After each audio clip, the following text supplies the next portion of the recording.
I'm delighted to announce that Anthony Wall, who was the series editor for Arena for many years and really still involved in this glorious archive of work that programme had produced, is going to come on and say a few words. So please put your hands together and welcome Anthony Wall from Arena. In 1986, we persuaded the authorities and the BBC to let us do a whole Saturday evening on Caribbean art and culture. It was 5 hours. And then we ran a programme each night through the following week. Such was the BBC in those days, when I don't think they did spend £88 on a bottle of wine at the Ivy, unlike Channel 4. And so obviously it was a whole sort of 5 hours. It's a marathon. There was no question that the anchor was going to be Darcus, who did it absolutely brilliantly. And we were able to do this because it was basically built on the back of two films that we'd made in 81 and 82. In 1981, Linton Kwesi Johnson and I made a film about the Carib Festa in Barbados, which was this stunning festival of the richesse of Caribbean art and culture. It was a fantastic eye-opener. And it was in the course of that I met Darcus.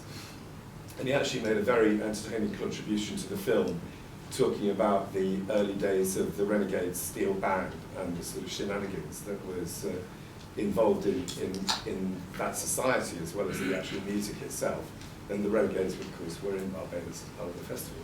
Well, Linton introduced me to a number of great poets. There were many, many present: Mervyn Morris, Sheikh Keane, and in particular Michael Smith, who was a young guy that Linton was quite a mentor to. And it was clear that he had something very, very special.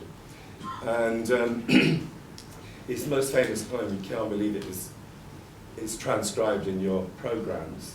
And we filmed him doing a performance of that.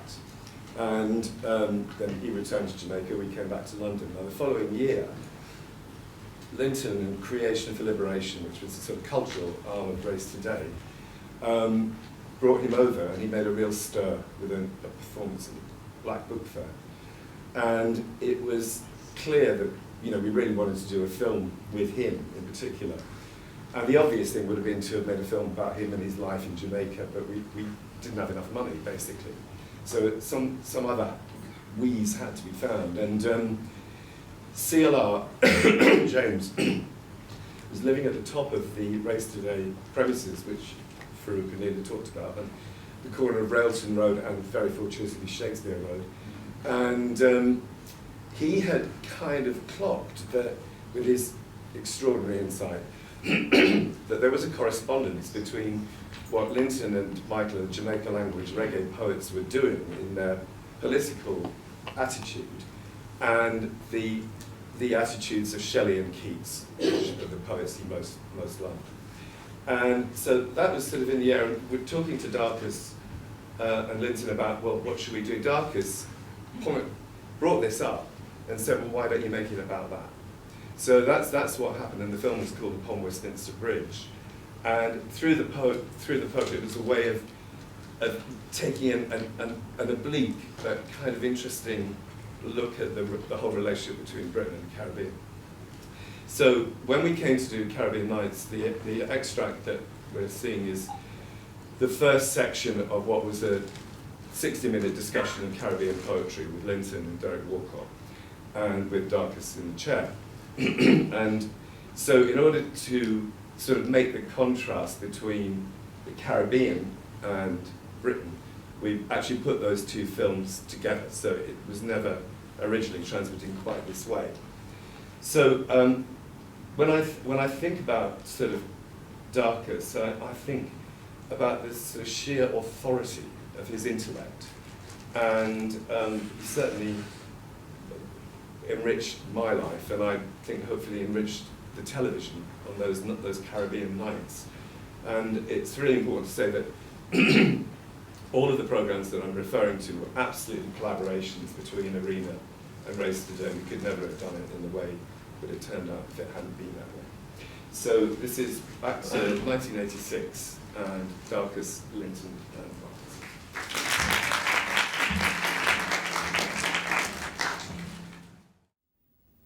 We are now going to look at the poetry of the English-speaking Caribbean. We'll be seeing some of the region's finest poets reading their work on film and in the studio. And we'll be discussing the relationship between the oral tradition of the Caribbean and the great tradition of English literature. We'll begin by returning to a previous arena film about the late Jamaican poet, Michael Smith. Linton, tell us about Michael Smith and the film. Michael was an extraordinarily gifted poet. He brought something to oral poetry that was never there before. He brought a dramatic dimension to it. And he took it to a stage which has not been transcended yet. His poetry was very rich, full of a lot of resonances from the oral tradition. Nursery rhymes, folk tales, proverbs, the street cries of sellers in the marketplace. He even went to the lyricism of reggae music and drew things from that too. And he was a brilliant performer. I think the Trinidadian poet and political activist who will be seen later on in the program best summarizes him when he refers to him as a comet who passed through our lives. Because Michael was like a shining star whose life was prematurely expired by political thugs. How did that happen? Well, he went to a political meeting where a member of parliament was speaking, a Jamaican member of parliament was speaking, and voiced criticisms. And the following day, he was tackled by some fanatical supporters of the party. And some argument ensued, and they stoned him to death. But what we were trying to do in the film is to juxtapose Michael's oral poetry, Michael's development of the oral tradition, with the great tradition, which is represented by somebody like the Trinidadian historian C.L.R. James, who is a great lover of the great classical poetry of English literature. In this scene, Michael is talking to Linton and C.L.R. James. Nello, you were in England during the 1930s. I suppose coming to England, the British way of life wouldn't have been too strange to you, having immersed yourself in English classical literature. No, what happened was I astonished them because I knew more about English literature and was more familiar with it than most of them.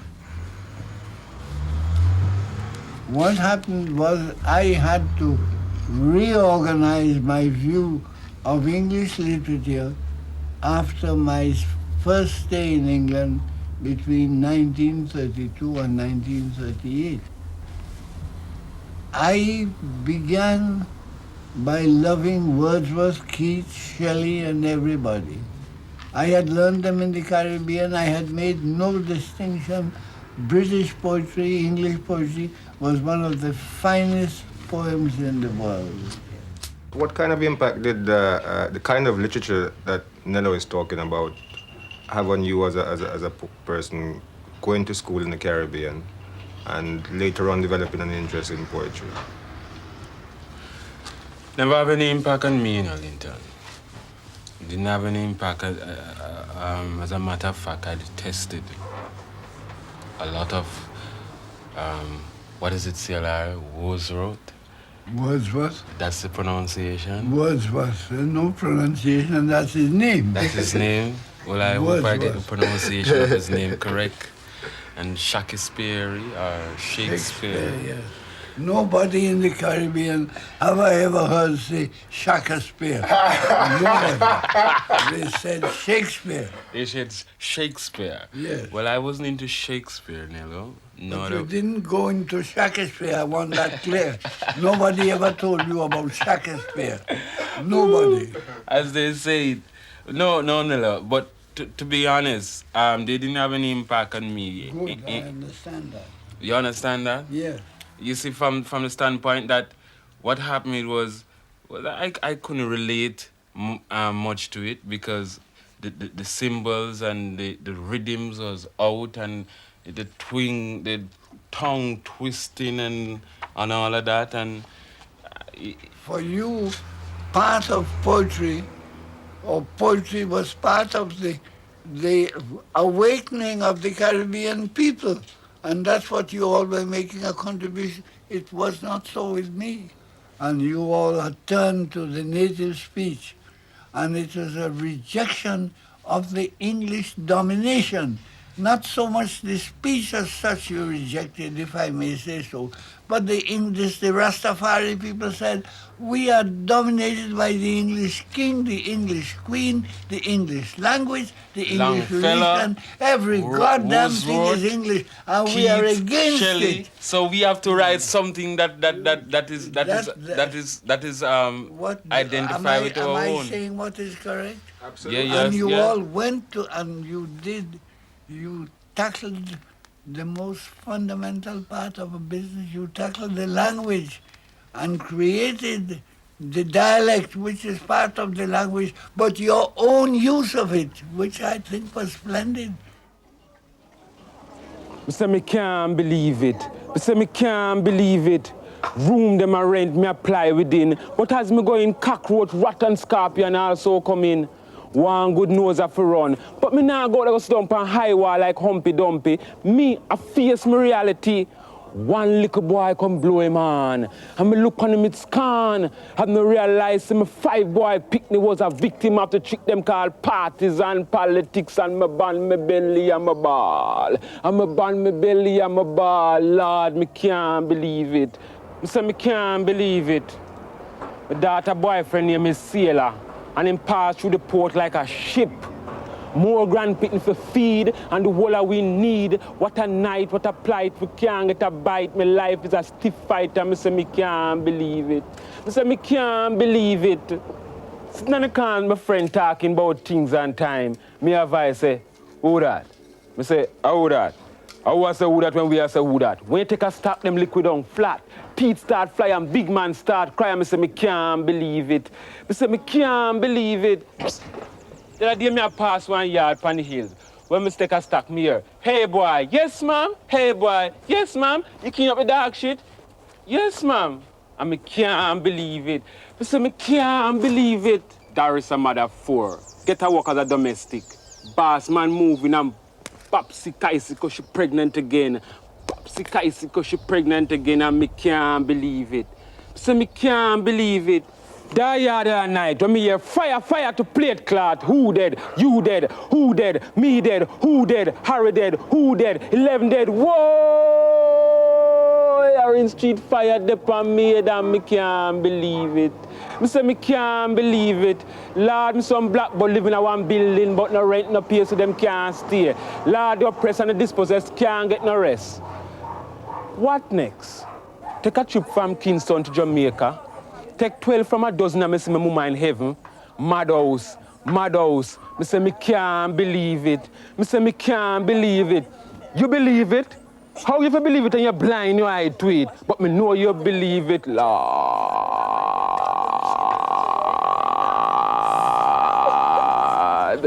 Me know you believe it.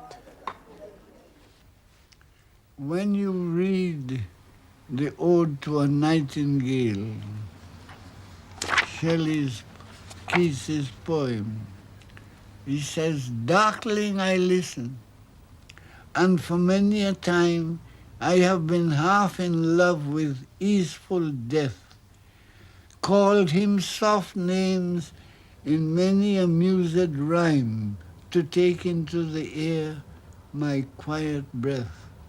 No more than ever seems it rich to die, to cease upon the midnight with no pain, while thou art pouring forth thy soul abroad in such an ecstasy. Still wouldst thou sing, and I have ears in vain, to thy high requiem become a sod. That's a revolutionary who feels that the beauty that he hears in the Song of the Nightingale means nothing to him. It was after Napoleon had been defeated, the French Revolution was finished. And this, I could see that this was a man who was saying, all that we've hoped for is not there anymore, and there's nothing to be done. And even that beautiful Song of the Nightingale, well, I don't know, I have often felt that I would die and listening to it, but that was it. That was that defeatism. I could see that there in England when I had studied some Marxism, but I hadn't seen that in the Caribbean at all. I didn't understand that. I don't want to say anymore. Ask me. You think that if this particular poem was given into schools in Jamaica or Trinidad or Barbados or wherever, how would the kids respond to it? They didn't respond How to would it. they respond to it now? No, you must ask me one question. You can't ask me two questions at one time.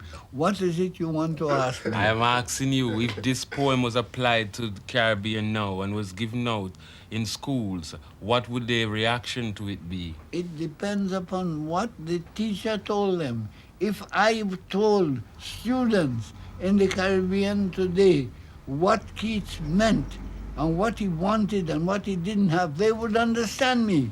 Of that I am certain.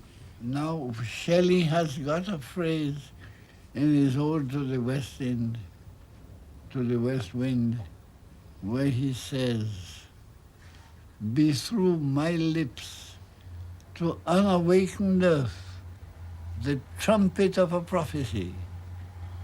Ah, wine, if winter comes, can spring be far behind?" But today, when I read what he has to say and what the dialectic poets have to say, I see that Shelley, in addition to his general literary European style, at times would speak in a manner that corresponded exactly to what they are doing. That's what I would like to say. That Shelley at times was in his English style writing the sentiments of the Jamaican dialectic poets.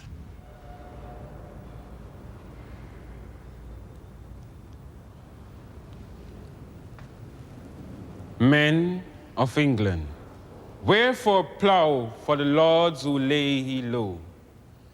Wherefore weave with toil and care the rich robes your tyrants wear?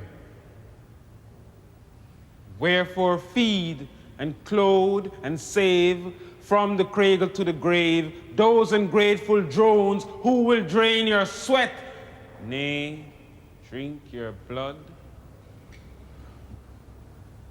Wherefore bees of England forge many a weapon, chain, and scourge, that these stingless drones may spoil the forced produce of your toil? Have ye leisure, comfort, calm, shelter, food, love's gentle balm? Or what is it ye buy so dear with your pain and with your fear? The seed ye sow, another reaps. The wealth he finds, another keeps. The robes he weaves, another wear. The arms he forge, another bears. Sow seeds, but let no tyrants reap. Find wealth, let no impostors heap. Weave robes, let no idle wear. Forge arms in your defense to bear. Shrink to your cellars, holes and cells. In halls ye deck, another dwells. Why shake the chain he wrought? Ye see the steel tempered glance on he. With plow and spade, hoe and loom, trace your graves and build your tombs, weave your winding sheet till fair England be your sepulchre. A big welcome to two people who were really responsible for co-editing and producing the Bandung File programme that ran during the 1980s. First of these you've seen and listened to at the start of the day, which was Farrukh Dhondy. but we're also absolutely honoured and delighted to welcome Tariq Ali, who's a writer, but also a co-editor of the Bandung File programme. So please welcome these two speakers. Thank you.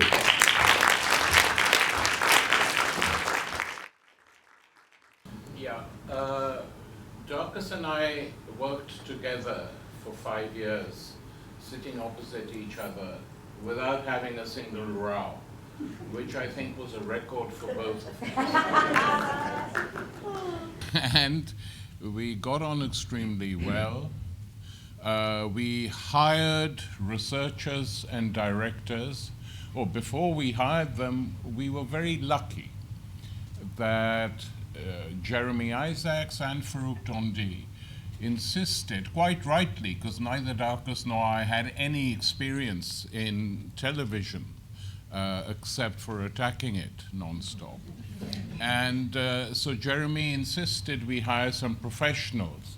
And Greg Lanning and some of his colleagues who'd worked with Jeremy Isaacs in Thames Television came to help us get Bandung started, lift it, push it forward.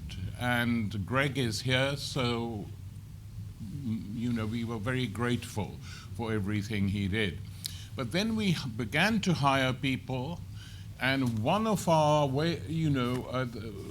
things we said was note experience in television necessary, because we wanted a new layer of young researchers who had not worked on mainstream television and could come to it anew and think that they could do whatever they wanted within certain limits. And so we hired some very, very fine researchers, and some of them, of course, now very famous. Linton Kwesi Johnson worked for Bandung for a while. We hired a very tough group of young women who got tougher and tougher as time moved on and were prepared to take no nonsense from anyone. And we essentially made films which were not being made till then in a regular way for mainstream television. And when I look at what exists now, you know, and the number of people I still run into saying wish Bandung was on the S to this day, because there was so much more to be done. So we started off calmly, and Jeremy Isaacs and Farrukh both told us, the lawyers of Channel 4 are here to protect you. They're not here to stop you doing stuff. So in Jeremy's words, I will not forget, he said, if you want to do something really naughty, make sure you let our lawyers know so they can find the best way of doing it. And we did occasionally do that, exposing the Bank of Credit and Commerce International before anyone else did. They took us to the High Court with a writ, which they pulled out at the last minute because they knew it was going to be difficult to stop the film. But I want to tell you one story. When Jeremy left, we felt slightly nervous that everything might come to an end. His successor was Michael Grade from commercial television and the BBC, and a very different person from Jeremy. And we were surprised, I have to say. Certainly our show was surprised, because the day Michael decided to watch every single show on Channel 4, luckily for us, we were on too. And I'll never forget that, because it was a very remarkable program. A young black kid had been killed in police custody, let's say beaten to death. There's a huge cover-up taking place.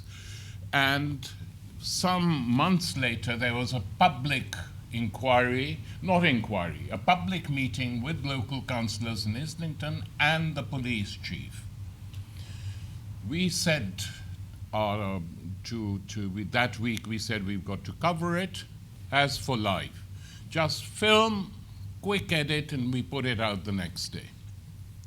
And we had a very fine researcher, a young Indian woman, Vasudha Joshi, and she went as the researcher to that meeting. The minute the police guy sitting on a platform and the audience was here, The minute the police chief saw television cameras, he said publicly, we filmed it. I thought we'd agreed there were no television cameras allowed. So Vasudha said, we're not ordinary television, we're the Bandung File. And he said, more reason. So she said, he walked out. He said, I'm not going to stay and participate if these people are present. So Vasudha stood up and said, look, you all say you believe in democracy. Let's take a vote. The police guy on the way to the door halted. So the chair said, all those in favor of Bandung File filming this event. Every single hand went up and the police chief had to walk back and sit and participate in it. Now, Michael Grade saw this and he said, why the hell, Farrukh will take up the story later, is this going out at 11 o'clock? And put us on primetime television for Channel 4 at 9 o'clock, which had a big impact on our ratings. And I have to say, Jeremy, Michael Grade, Liz Fogan were incredibly supportive. Farrukh, of course, was supportive. It was his idea to create this show and stop the two shows that divided black from Asian communities. That was the function of Bandung. The name we got very easy. I was working on a book on the Indian Nehru-Gandhi dynasty, and Greg Lanning kept ringing me up, have you thought of a name? And at that stage, I'd reached the Bandung Conference in 1955, where the first time African and Asian leaders met after independence. So I said to Greg, why don't we call it the Bandung File? And if people say, what does it mean? We explain it. It's a way of educating. And over these 5 years, there were some good programs, some not very good programs, but I have to say that given the support we had, the coverage of Asian, West Indian, African, world politics and culture was very, very strong. And it was possible because much of Channel 4 was like that. We thought we were special, but Alan Fountain's programming put Latin America on the stage. Peter Ansorge's drama editor commissioned a very British coup. So we didn't feel out of place. We felt at home, but in our own, in discussing and bringing world politics to the scene. You're going to see Darcus's report from One More Thing. We often returned to stories, which mainstream television didn't do. They would report something and then forget it. We reported something and then went back 3 or 4 weeks later to see what was going on in that story, precisely to stimulate and educate viewers. Our listening figures went up and up, and the statistics showed it was 50% non-white and 50% white, which should be the ideal figures for multicultural television. And we were very proud of what we achieved. I have to say that honestly, there's nothing I made, or Darcus, or any of us for those programs we feel ashamed of, or saying maybe we did something wrong. I don't feel that at all. I'm very proud of those programs. And of course, Farrukh, as commissioning editor, trusted us and we trusted him. And if you have commissioning editors and producers who have this relationship of trust and don't feel threatened, it's more relaxed, more open, and more creative, something that has gone in television, where there's iron control now in the BBC, especially via their management structures, which are horrific and horrible. And Channel 4 is not what it used to be. And just one thing, there's now discussion of Channel 4 being privatized. I'm opposed to that, as I'm opposed to the BBC being privatized, because things can change with different generations, different consensus in culture and politics. And if they're privatized, that becomes very difficult. So I'm opposed to any talk of privatization, but both the BBC and Channel 4 have prepared themselves for privatization for a long time. I have to say that by what they commission and what they show on the screens. It would make very little difference if they were privatized, but they shouldn't be. And most of the people working at Channel 4 today have no idea what the first 5 or 6 years of Channel 4 were like. If they just took a weekend off and watched that, they would be completely stunned. Think, my God. Sometimes when I show our films, Bandung films, to students, media students, they say, honestly, I've been asked, was this on British television? Such a shift has taken place. That wonderful arena we saw just now. I mean, where's arena gone? Gone, like Bandung File. So the culture was very different, which is why we could survive. And to show you the continuity, Darcus did that report from Haiti. We took advantage of the French Revolution bicentenary and made a film called Liberty's Scream in 1989. He said this program explores the impact of the French Revolution on black consciousness in the Caribbean and North America. I mean, just the idea today would seem ludicrous to people, but the links between the Jacobins, hence CLR's title, The Black Jacobins, the links between the Jacobins in France and the Haitian revolutionaries was very close. And Robespierre's speech abolishing slavery had a huge impact on the Caribbean and other parts of the world. How could it not? So we constantly brought these links together. And we produced a good show. I remember saying to John, what was his second name? The guy who became the director of programs or documentaries? He was, John Willis. John Willis. Have you forgotten it? No. I didn't know which John you were alluding to. No, it would have been good if you had forgotten.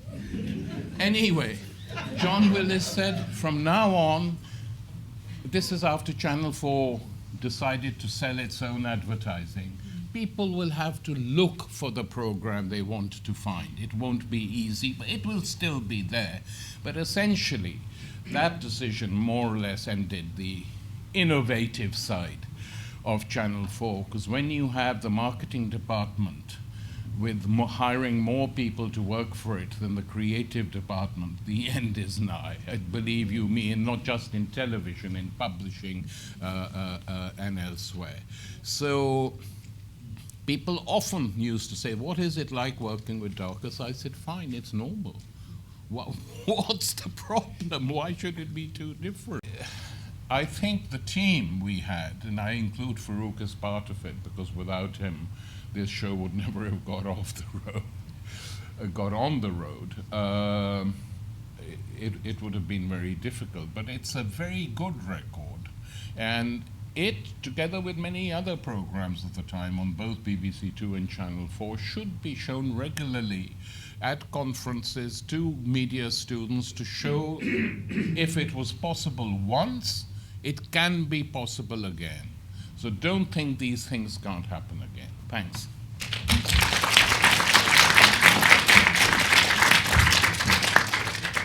I'll just say that even though Tariq said I was part of the team, I had absolutely no input into the editorial of the day-to-day program. That's true. That's absolutely true. Darcus and Tariq figured out what they wanted to show, and I had to somehow defend it. So let me begin with how Bandung File began. And that was, it was my determination that Black on Black and Eastern Eye, they were two separate Asian and Afro entertainment programs. And they really dealt with what I considered rubbish. And so did the audience, because the audience for them fell extremely low. They were run by London Weekend Television. And both the producers, Trevor Phillips and Samir Shah, had certainly expressed to me and in public their view that they wanted to move from what they called, for their own programs, ghetto television, into the mainstream. And I thought these guys don't have their, don't have an animus to do anything in this thing. I really want to stop either the complaint, the idea that we are all victims, and say that we are the new communities of Britain, we have things to contribute, and we have news to bring from the places from where we came. And so I obviously picked the two most prominent radical journalists that came out of the sort of political background that I had, Tariq and Darcus. And when I proposed that to Jeremy Isaacs, he took a very, very deep breath and sat back and said, "What are you talking about, my dear boy?" And I said, well, I'm talking about bringing something radical to Channel 4. And I gave him a little lecture on the remit that Parliament had entrusted Channel 4 with. And he listened very carefully and said that, "That's very clever," he said, "of you. But putting these radical people forward to the board of Channel 4, they will obviously question it and say no." And he said, "We should insulate it," right? And I said, "I have the perfect man for you. Greg Lanning has been talking to me, and he's from Thames Television, and you know him," and so on. And Jeremy said, yes, he's part of it, you include him in it. And we included somebody else that he suggested, or that Paul Bonner suggested.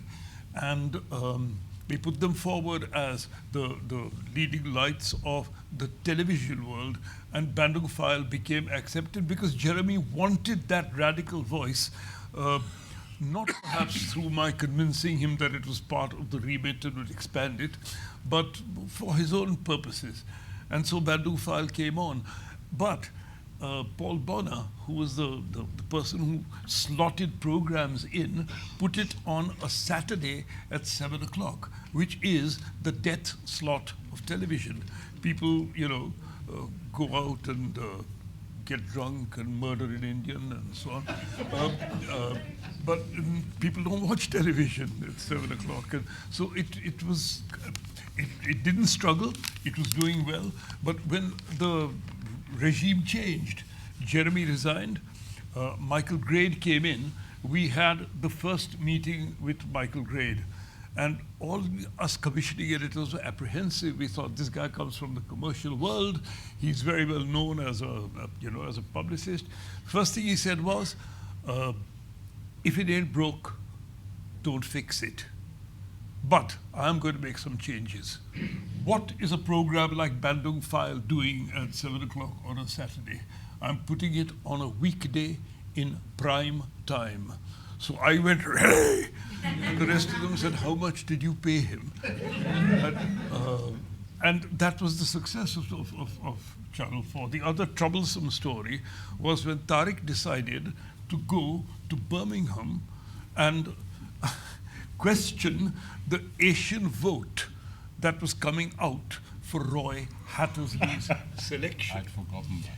And they went in there and they were talking to this Pakistani guy who had registered dead people as Labour voters to vote for Roy Hattersley. And where a houses ended at 41, they had 43, 45, 47, 49, 51, 53, and so on. And Tariq knew this, so he said to the camera person, "Leave the camera on and just go out for a smoke so that the guy will feel that the camera is off." And the camera was running, and Tariq asked him, "So tell me." And he said, yeah, we falsified all this and did all that and that. They brought the program back with this guy admitting that they had falsified Roy Hattersley's voting figures. And of course that was shown to Paul Bonner. Bonner scratched his head and said, "I have to show this to Jeremy." So they took it to Jeremy, and they said, "Well, we can't show this," because he was deceived. He didn't know that the camera was on.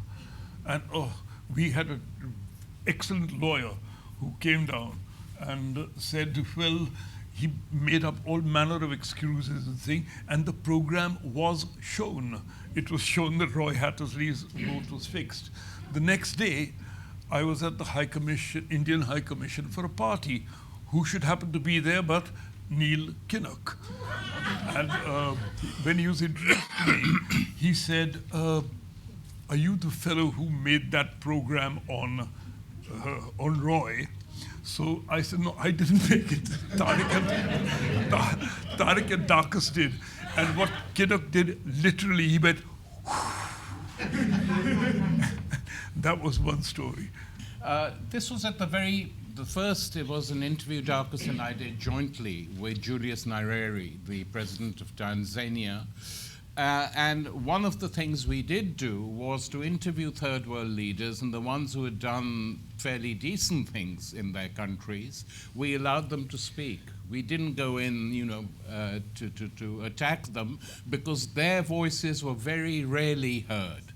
Most of what we used to call the third world was covered during catastrophes, disasters, earthquakes, assassinations.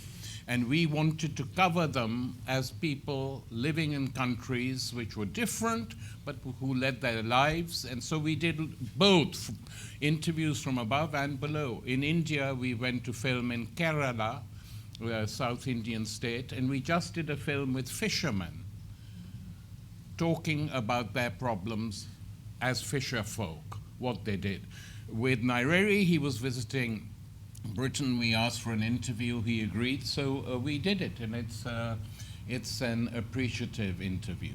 On Haiti, Darcus went there with a team and did a special report for Bandung File, and the third clip is discussing the problems of education in Britain, especially where black children were concerned. And so these three clips give some idea of the range of Bandung, which of course, there are many, many other things we did over 5 years of programming. The record is a long one. And towards the end, we were often doing whole programs. We ended Bandung File, its last program, with a profile of the Egyptian writer Naguib Mahfouz, who had won the Nobel Prize incidentally. That wasn't why we did him. We did him because he was a great writer. And so we ended on a high just to show what was happening in the rest of the world.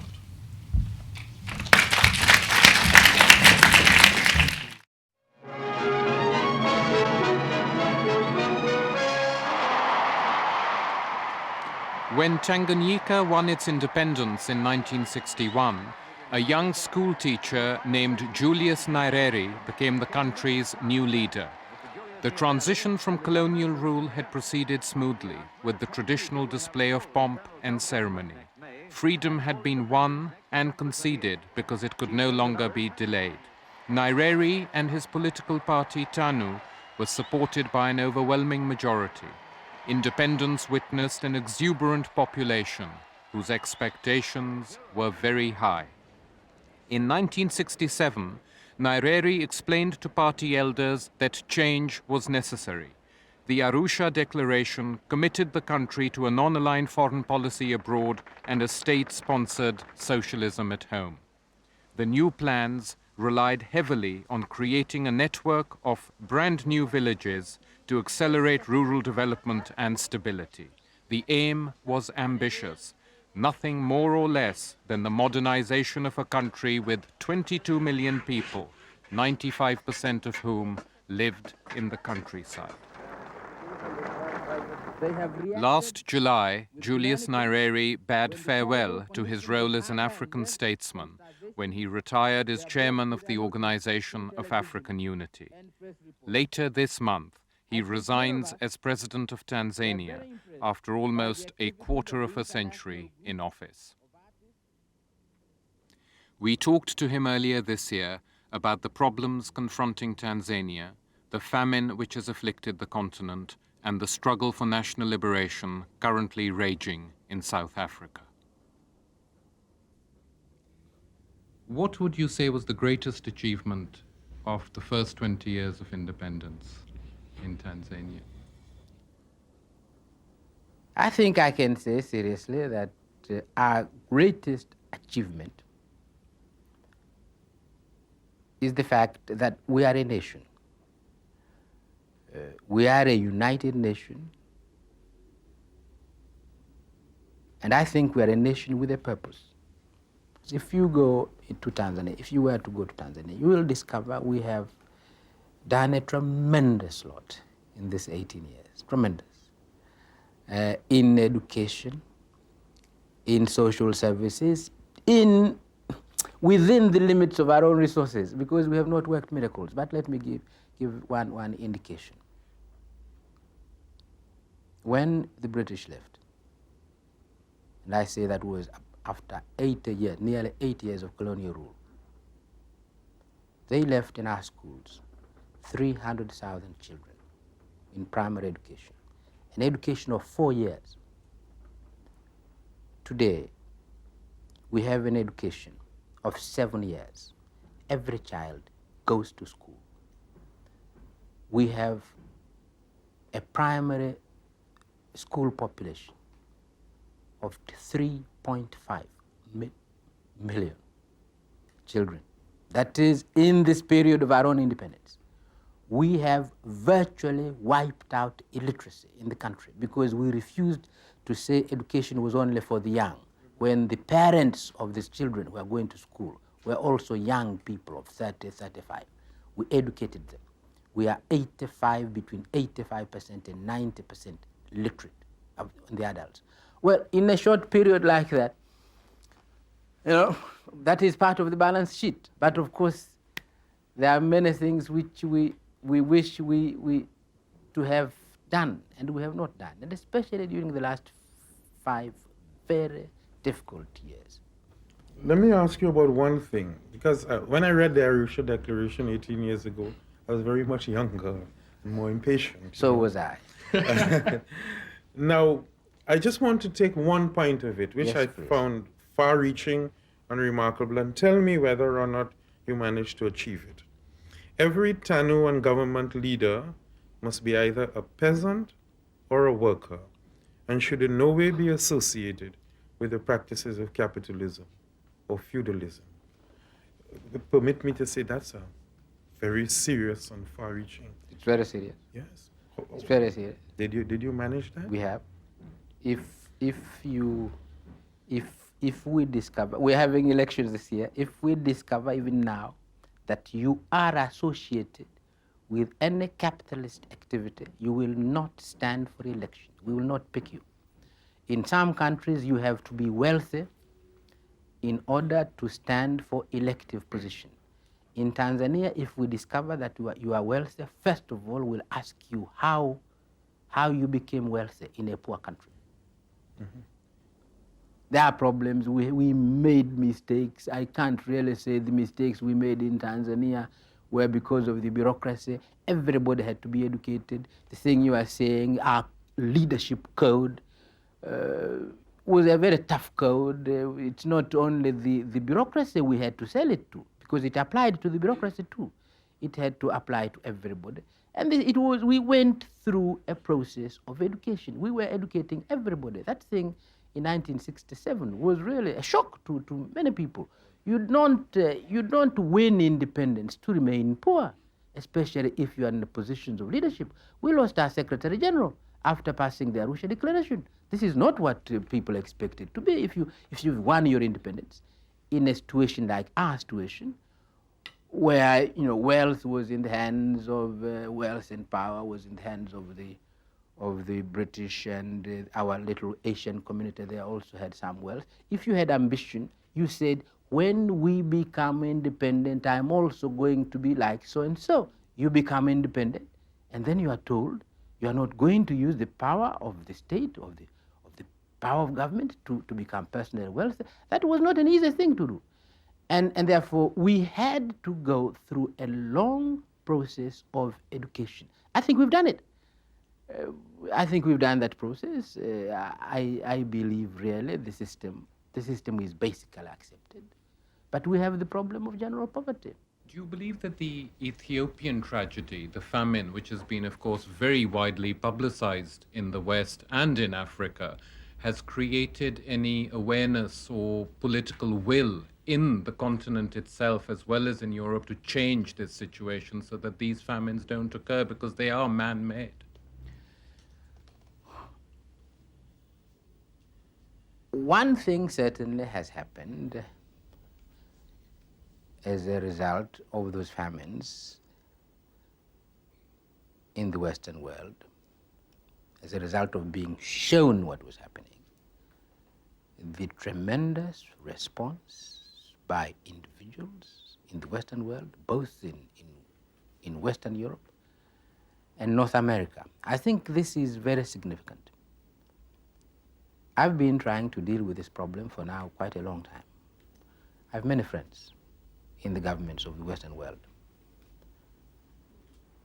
And very often, those governments, when you talk of the problems of development in the third world in general and in Africa in particular, they tend to blame their democratic system. They say, we are democracies. We cannot undertake the necessary transfer of resources from our areas to your areas to help you to develop without the support of our own people. And I do accept that. It's true. But then they stop there. They use the ignorance of their own people as a kind of protection. They don't begin to educate their own people, say, look, we live in one world. We have problems, yes, but the problems of the third world are in a different category, that problems of hunger and disease. They don't do that. One thing that has happened is the fact that once you show the people of Western Europe and North America what is happening, they respond. I don't believe their governments are going to respond. I don't believe. Mr. President, you said, and I think rightly so, that Western governments have not educated their peoples about the problems of Africa. Cannot the same be said of African governments who fail to educate and mobilize their people in the face of the current crisis? I believe, I've always believed that it is not possible to develop a poor country without involving its own people. But to involve people in development to come from the situation I described earlier to a modern situation, you need a tremendous amount of awareness among the people themselves. And especially when you are coming out of a colonial system, no freedom, you need to educate the people. I've always believed this. Well, we've tried. In our own way, we have tried. In Tanzania, I think we've built a tremendous base. Our people, there is a tremendous amount of political awareness in my own country. It has helped us during the last 5 very difficult years. We've been able to go through the difficulty because of the awareness of our own people. And it is true. We have this problem in Africa, and I don't think we are educating our own people well enough. I don't think we're involving them well enough. And sometimes we have no parties, political parties. Sometimes, as you're aware, some of our countries are run by armies, and it's a very difficult thing for an army to lead a people, to mobilize a people for development. It's very difficult. Even the most well-intentioned corps of military officers will find it extremely difficult, however well-intentioned, to mobilize its own people. So I am aware of the problems and the need to educate our own people, and that we're not doing enough. Can you visualize the situation in Tanzania in the foreseeable future when it can break from its dependence on foreign aid? Because foreign aid now is very, very high as far as Tanzania is concerned. Yes, I can envisage that. But it will be a long time. Foreign aid will continue for a long time. It is too much dependence upon foreign aid. I think these countries, these poor countries, are not likely to dispense with foreign aid. And why should they dispense with foreign aid? Frankly, look, there is a transfer of resources from the poor countries to the rich countries. Really, we must get some method of a retransfer of resources. But on our own conditions. Well, look, until there is a reform of the international economic system so that this inbuilt exploitation does not take place, any form of transfer is all right. I don't like an aid relation between my country and any country. I don't like it, you know. But we are transferring resources from our poor countries to the rich countries. We've got to get it back somehow. There is, of course, another problem which you, foremost among African leaders, have raised time and time again. And this, of course, concerns the institutions of the world capitalist system, the International Monetary Fund and the World Bank. It seems increasingly now that these institutions have got large numbers of third world countries in a vice. So there's a vicious circle. It's a catch-22 situation. And in recent times, it appears that even Tanzania, which stood out against this, has been compelled because of the economic situation to do some sort of a deal with the IMF. How do you feel about that, and what did you concede? We have not made a deal with the IMF. I must admit, I have been trying very hard to reach a deal with the IMF. I want some money to help the economy. Our economy is extremely import dependent. And if you lack foreign exchange, you run in real trouble. You can't import the spare parts, you can't import raw materials you need, you can't import all sorts of things you need which are necessary, not luxuries. And so, and many people are telling us unless you reach an agreement with IMF, you cannot get additional resources. So we want to reach an agreement with IMF. And patiently, for 5 years, we've been trying without success. A day before I left, they were in Dar es Salaam. Officials of the IMF were in Dar es Salaam. A day before I left, my Minister of Finance comes to me and says, Mwalimu, I think we're giving up. We can't get an agreement with these people. They become more and more unreasonable every time. And so I wish I'd been able to reach an agreement with them. We have not reached an agreement with them. This is very good news, I think. Well, I don't know. That you haven't, because what the IMF normally wants is to squeeze countries dry. And we've been saying the conditions, we certainly want to reach an agreement, but the conditions are putting to us are impossible. And I've kept saying, look, I'm ready to take very tough measures, and we did. In last June, we took extremely tough measures. But I've said we will have to make our own calculation, and we are poor, and we can't live in luxury. We don't live in luxury. We'll ask our people to accept hardship if we are going to move from the situation in which we are. But we are not going to accept conditions which will make us use the police against the people in order to enforce those conditions. We've said that far we will not go. And we will have to make the judgment. The political judgment is ours. This cannot be taken in Washington. We will say that much we can take. Beyond that, we believe our people cannot take. This is one thing they will not accept. And therefore, I say for 5 years of trying, we have not reached an agreement.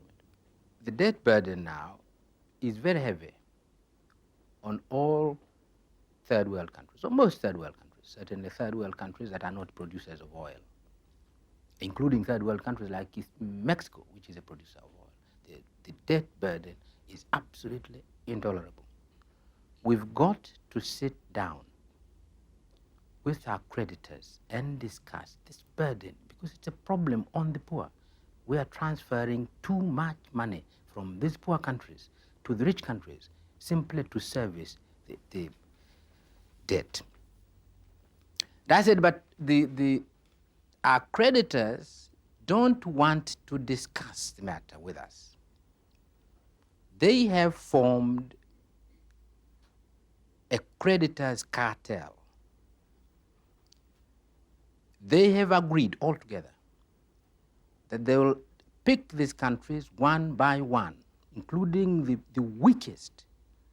They'll take to Paris and deal with it singly. They will not allow these countries to work together and face their creditors together. This they will never allow. Now, I said, I don't like this. I think this is wrong. And I said, my country is poor. So on its own, it can do very little to force the rich countries to the conference table. But I said, but Africa is not all that weak. Supposing a decision was made by the Organization of African Unity, although Africa is very weak, but suppose Africa owes $150 billion. Supposing we made a decision and said, look, we want to pay, but we're not going to pay until we sit down and discuss. I said, the creditors will take note. That's what I said.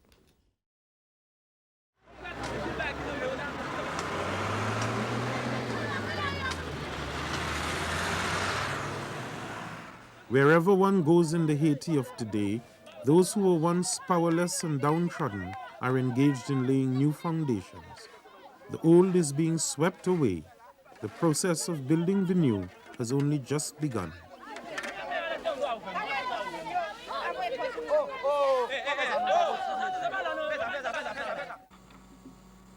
Mes chers compatriotes, peuple haïtien, aujourd'hui, this was the president's final address to the nation. Jean-Claude Duvalier fled into exile after massive protests called for his overthrow. He was halfway across the Atlantic when this pre-recorded address was broadcast. C'est pourquoi, désirant entrer dans l'histoire, la tête haute, la conscience tranquille, j'ai décidé de passer ce soir le destin de la nation et le pouvoir aux forces armées d'Haïti en souhaitant que cette décision permette une issue pacifique et rapide à la crise actuelle.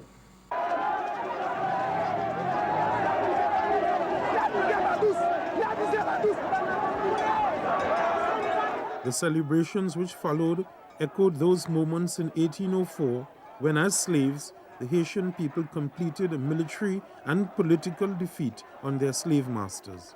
It was the only successful slave revolt in history.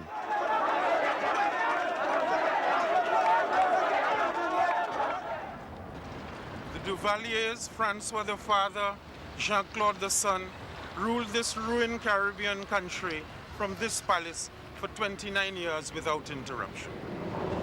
Between them, they had built up this extensive machinery of army, of police, of Tonton Macoute, which killed 40,000 Haitians in an attempt to stamp out traditions of revolt which resided in this population for generations.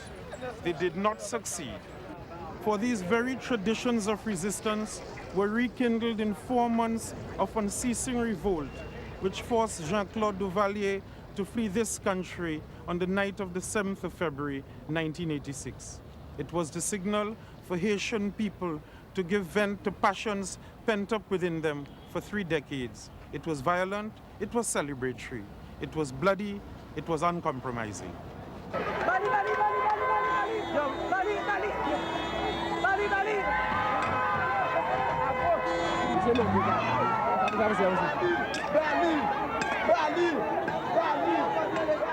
From the Duvalier regime, they had known torture, degradation, and death. Now, with power in their hands, they returned in kind, wreaking vengeance on their former torturers and murderers. Tales of brutal experiences at the hands of the regime were paraded before the nation.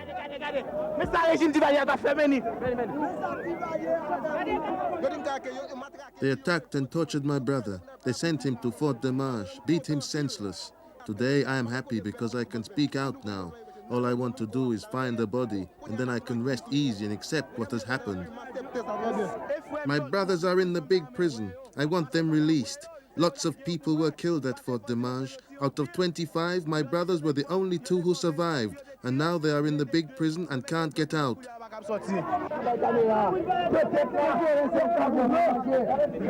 They desecrated the graves, dragged the rotting bodies of former government officials through the streets in a gruesome orgy of destruction. They behaved as they had been taught.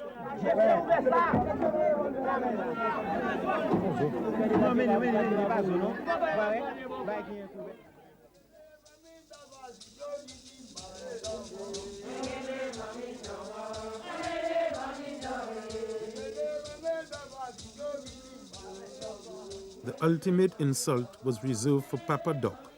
They tore his tomb apart with their bare hands, burnt his corpse, and threw a dead dog where his body once lay. It was the final epitaph of a regime which began with Papa Doc Duvalier and ended with the overthrow of his son.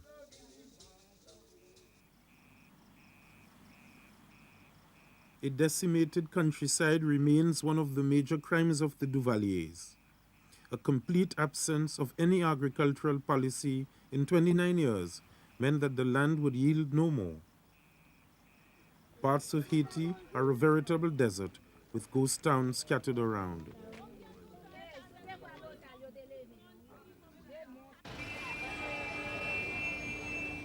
A starved and ruined peasantry moved in their thousands to the cities. Here in the capital Port-au-Prince, the population has doubled in the last 10 years. It now stands at 2 million. As a result, Port-au-Prince boasts some of the worst slums in the Western Hemisphere.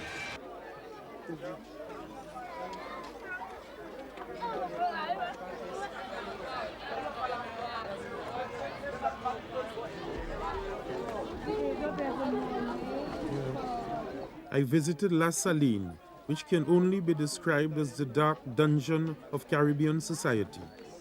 The stench of death and decay was overwhelming.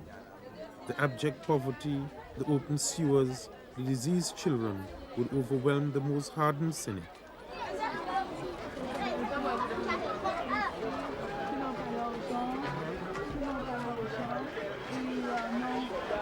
"10,000 people live in this slum.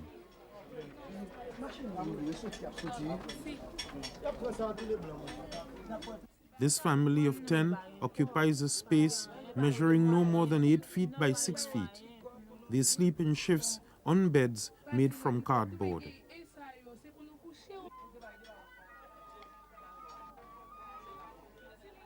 We have no resistance left. We have nowhere to sleep.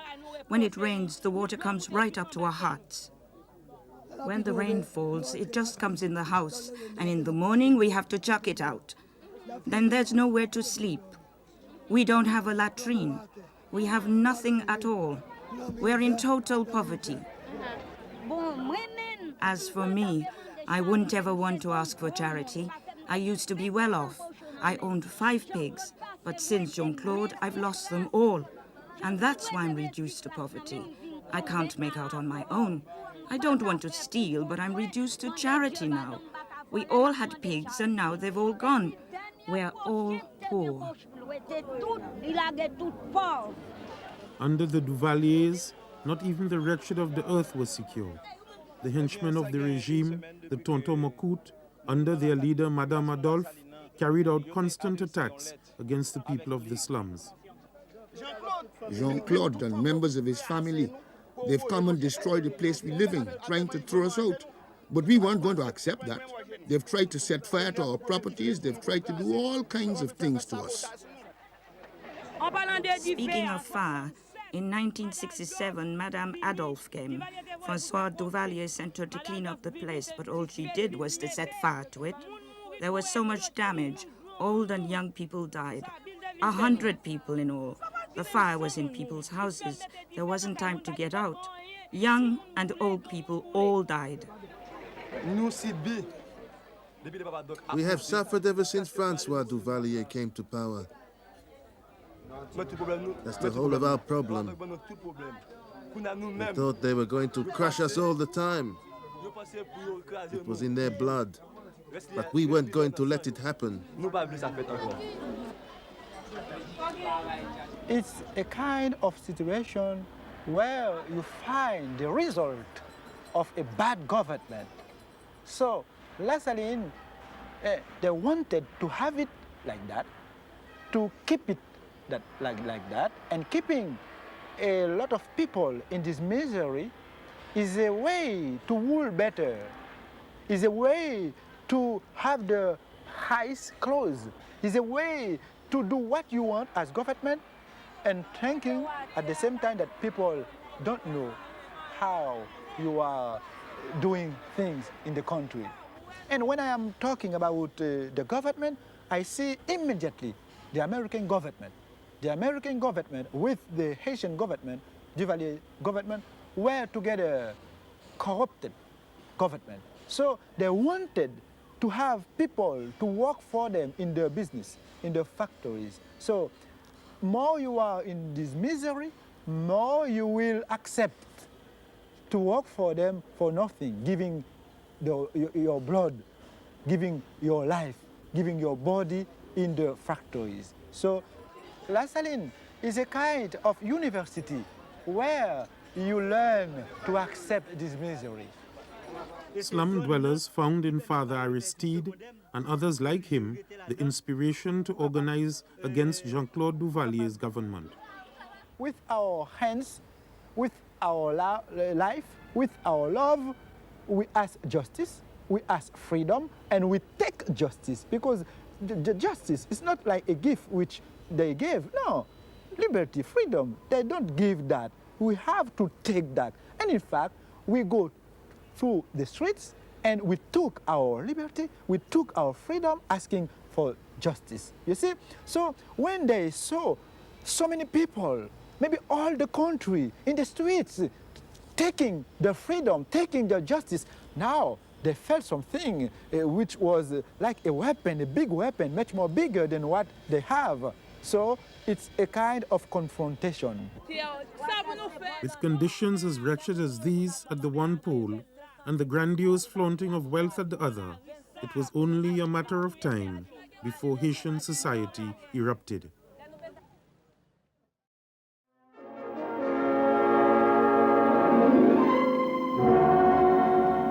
In 1954, about 10,000 West Indians came to Britain.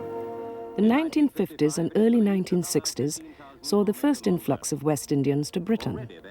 They came here with the high expectation that their children would receive the best education in the world. Whatever our feelings, we cannot deny them entry. Among other things, if their children were well educated, they would not have to do the same jobs as themselves. The children are often the main reason for a West Indian's emigration. My child, he says, must have a better education than me. By the mid-1960s, West Indian parents began to voice their dissatisfaction with the schooling system. Parents formed organizations such as the North London West Indian Association to fight discrimination in education. It was a political and social movement. In May 1971, a booklet was published called How the West Indian Child is Made Educationally Subnormal in the British School System by Bernard Cord. At that time, 70% of children in ESN schools were West Indian. This book mobilized the black community, and they responded by setting up supplementary schools. These schools were run on Saturdays in church halls and in the front rooms of people's homes. They taught the 3 R's to supplement inadequate mainstream schooling, along with lessons in Afro-Caribbean history. Bernard Wilshire, deputy leader of the Inner London Education Authority, started one of the first supplementary schools. The supplementary schools, the black supplementary schools, were set up somewhere around the end of the 60s, the early 70s.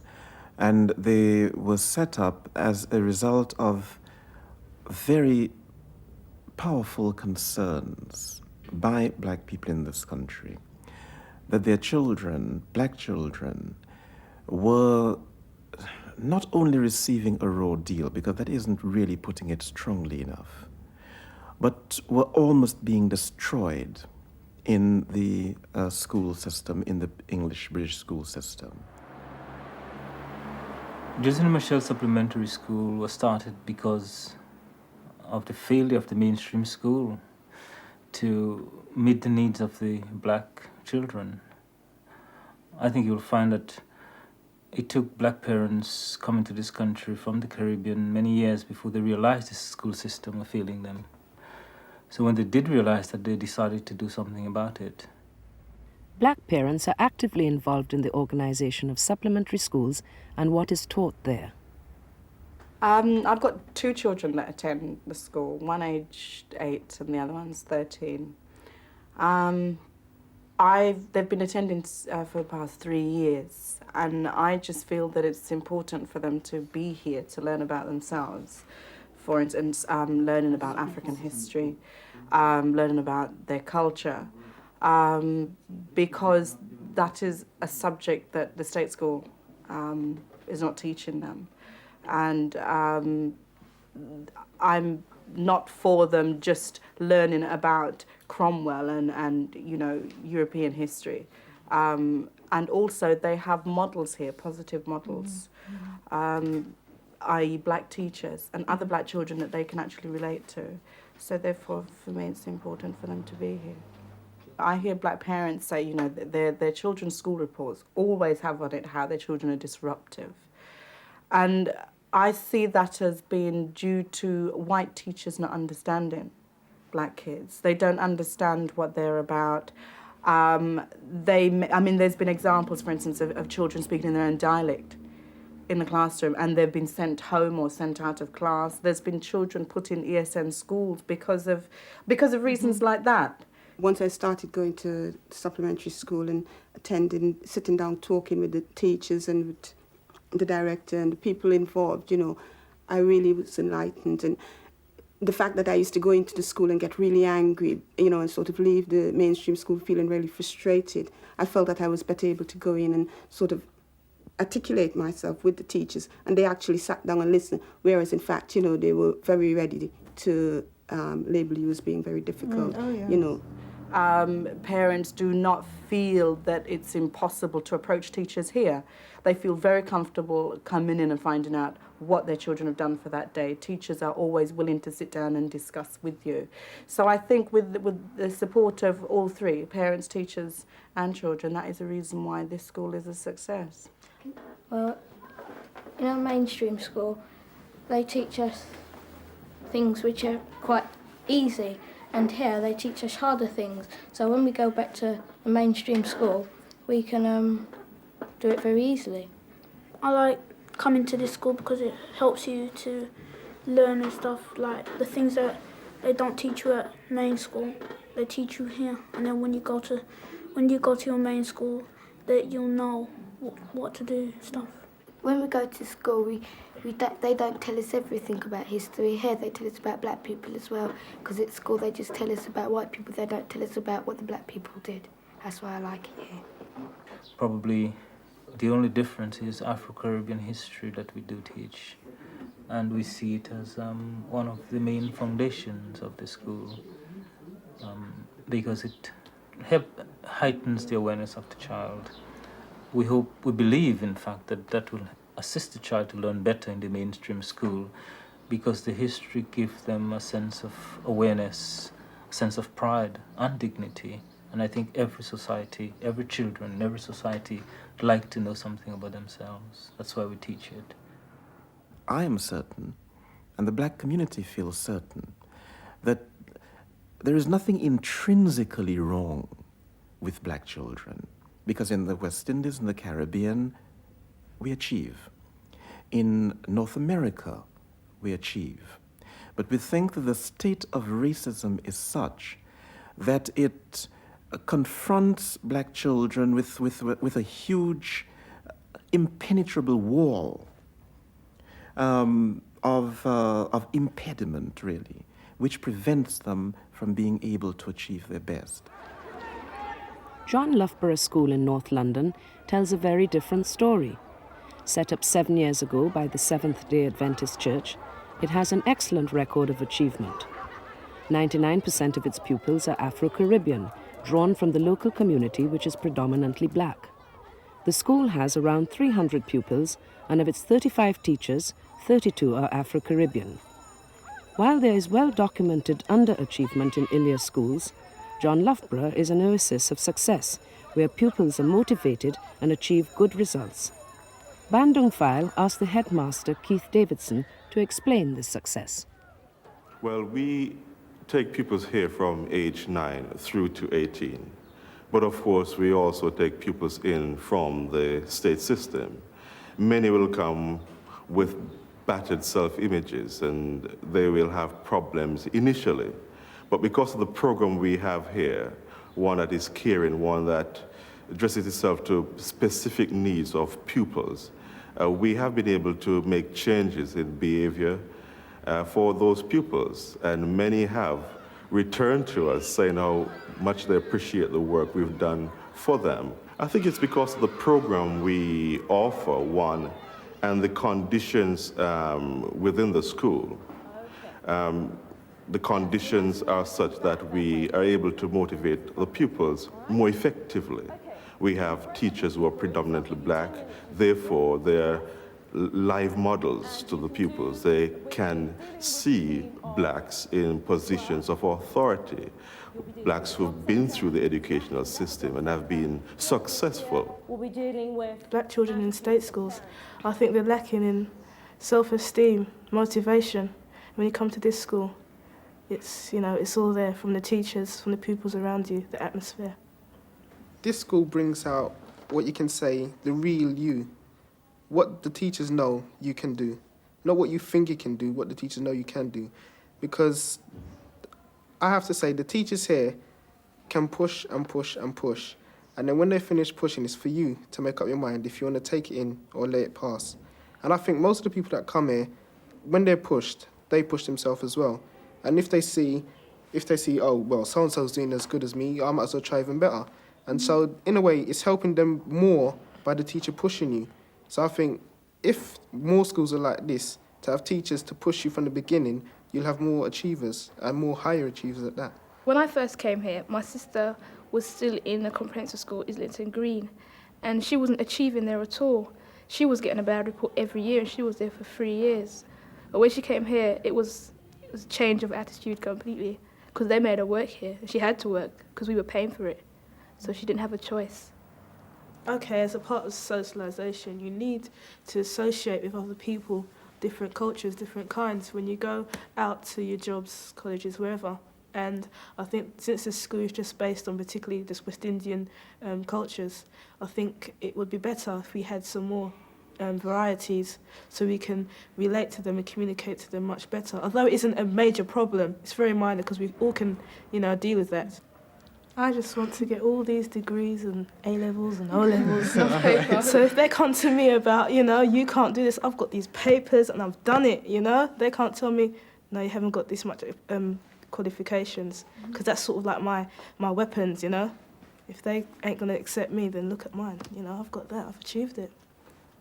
We have been entering pupils for the external examinations for the last 4 years. So we are relatively new in that area. But our results have been better than the schools in the locality and nationally.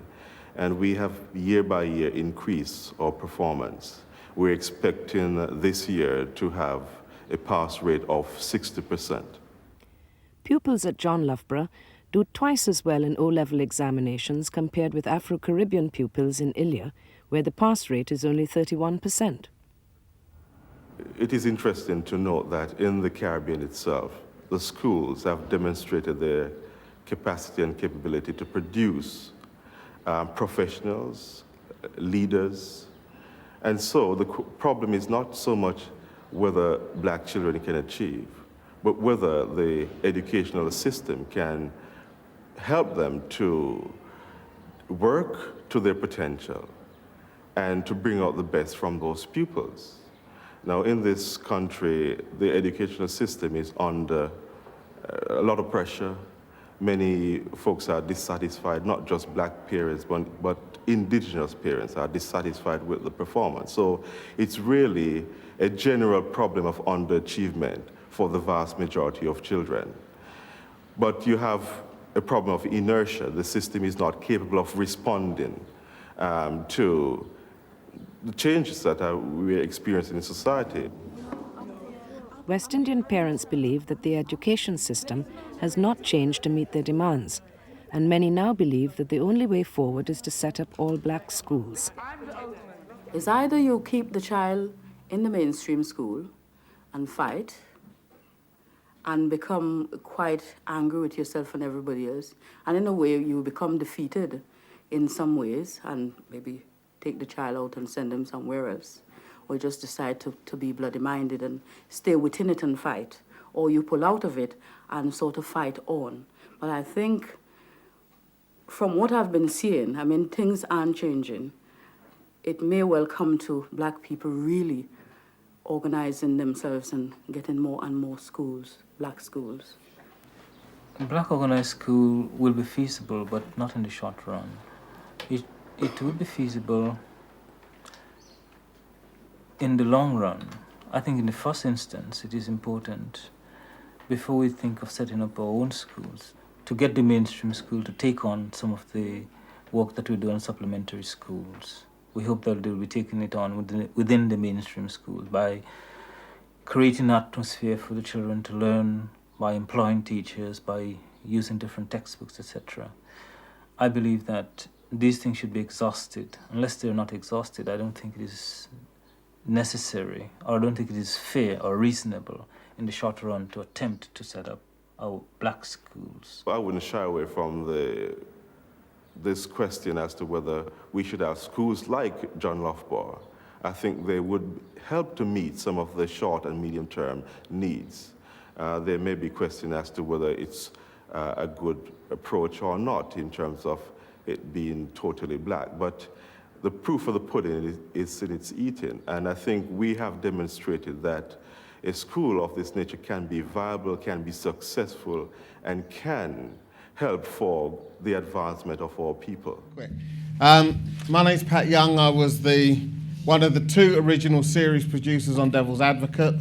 From there, I ended up at Black Britain, where I helped create a show called Black Britain, and went on to run an American cable network, and ultimately was the chief creative officer for BBC Television. And this show was a large part of that journey, because this is the first time I actually ran a show. So Devil's Advocate, just some quick background. Success has many parents, and Trevor Phillips and Farrukh both claim they invented Devil's Advocate. You can read it in their books. Certainly Farrukh came to us at LWT, where I was working, and said, channel needs a new show. I want to get Darcus back on TV, come up with some ideas. And Trevor Phillips took myself and Ambreen Hamid off into a room, and we started brainstorming ideas. And our original idea was called Under the Skin, because Darcus can do that to you, can get under your skin and needle you, as well as talking about getting beyond race. And we had this idea of Darcus, and he has 2 people with different views, and Darcus basically, it's like a crossfire type thing, interrogates them both. And Farrukh said, it's really boring, not very interesting, not a very good use of Darcus either. Darcus will be dreadful. Go away and think again. He said he wanted something which was more adversarial, and where Darcus was the star. Make Darcus a star. That was Farrukh's guidance. What Trevor did was took that advice, and we started to work with it, and we came up with this notion of the Devil's Advocate. Devil's Advocate, for those who know your history, is the person that challenges candidates for sainthood. So that became our controlling idea. What Trevor did do was bring on board Mike Toppin, the director, and Mike took the set that you'll see at Devil's Advocate, that sort of amphitheatre background, was actually what they used on Walden. They just coloured it differently. And Trevor also identified the theme music from Fela Kuti. So those are Trevor's big contributions that I can certainly put on the record. The first show, we took the idea of the Devil's Advocate a bit literally. It was with Betty Shabazz, Malcolm X's widow, and it was all about the commodification of Malcolm X. The movie was coming out. You could buy an X-shaped car freshener. Bill Clinton was happy to jog with an X hat on. So how did the man who was the biggest threat to American capital become a commodity that you could hang in your car? That was the idea behind that first show. And Betty Shabazz was the was the person in the hot seat. But we had a stupid idea because we took the idea too literally, and Darcus had two co-counsel almost, two people to help him with the interrogation. And when we watched it back, we thought, God, that was rubbish.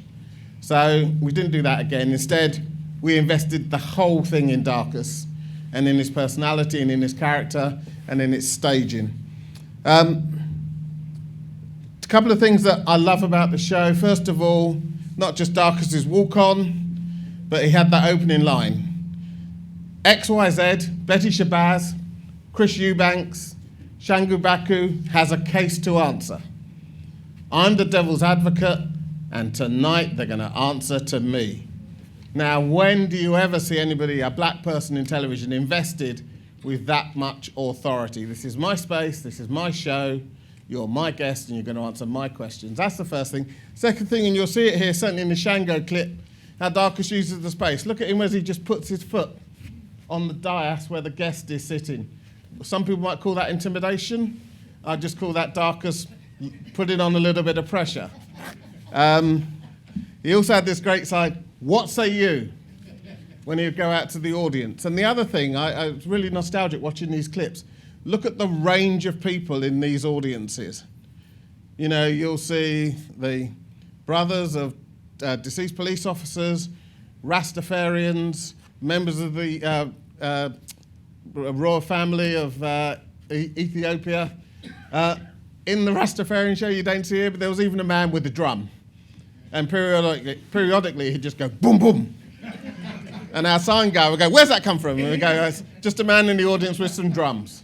So the recordings were always really good fun. We used to record on a Sunday evening.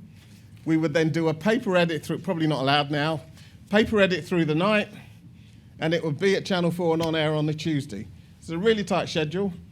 As has been a common theme with the work that Darcus has done with his collaborators, lots of young people involved. I was in my third year in television, now running a show. Ambreen was in her fourth. Tamara was our production manager. We had other young people, Roxana, Paul Blake, who started there and who've gone on through. And that was one of those things that was great about Darcus. If you're good enough, you're old enough. Let's just get on and do it. And the final thing, we started off with broadly black subjects, but it moved out, it evolved. And it's a show that I have a lot of, means a lot to me, this show. It was really enjoyable. It reminds me how rarely we give black people the power, and it shows you what we do with it when we have it. So, first clip up is Shangu Baku, about Rastafarianism. Simple question, if Rastafarians believe in going back to Africa, why are you here? I'm now going to turn to Shango Baku, dramatist and writer. He's a devout Rastafarian, and last year he was part of the delegation of British Rastafarians who went to Ethiopia to mark the centenary of Haile Selassie's birth. Thank you, Shango, for coming. It's a great pleasure to have you. Here, in England, you understand that?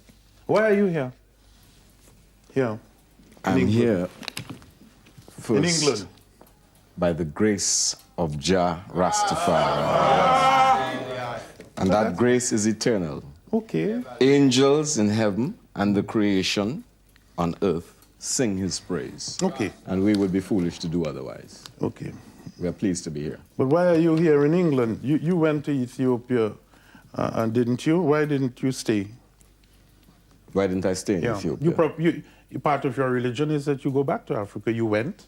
Why didn't you stay? Repatriation is not a simple thing in the sense that you pick up your bags and you go to a different country.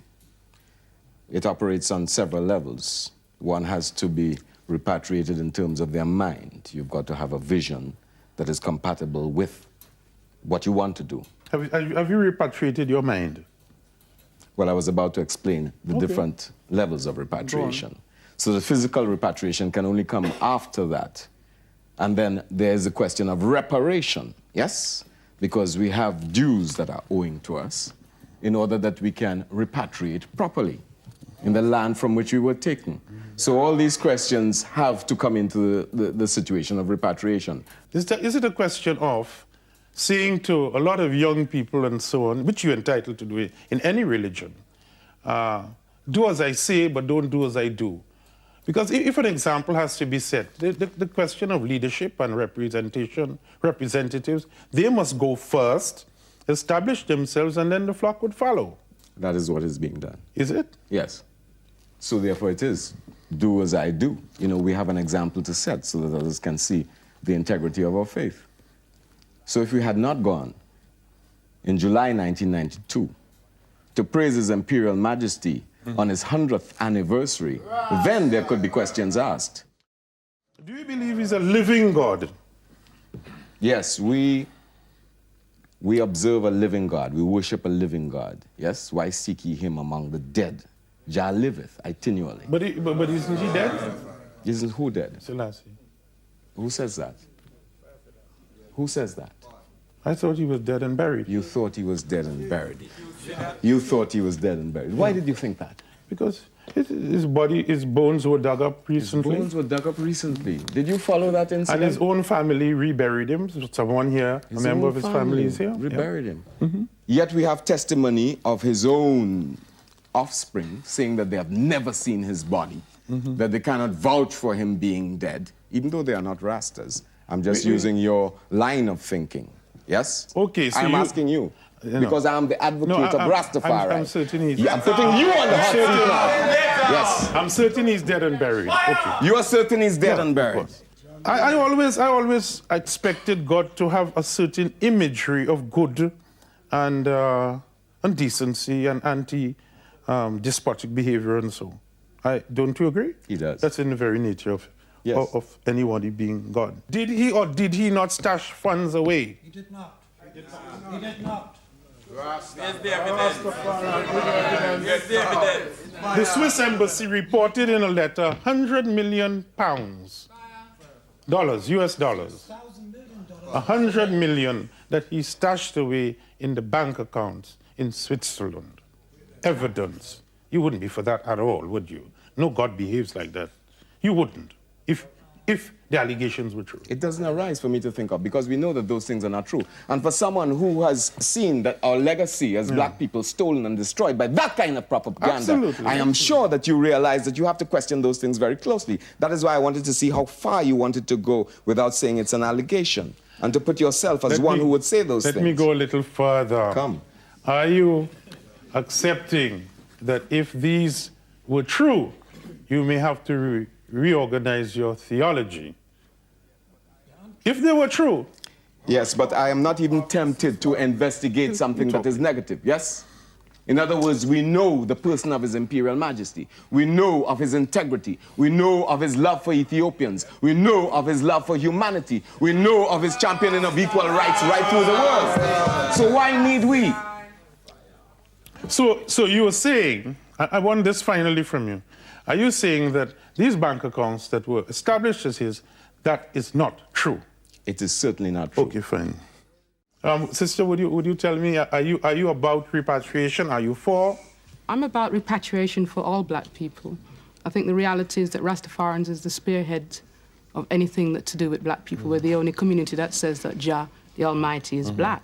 So we are black in our totality. Yeah. So when we talk about repatriation, it's important that we build Africa, because we can see around us that Europe is going.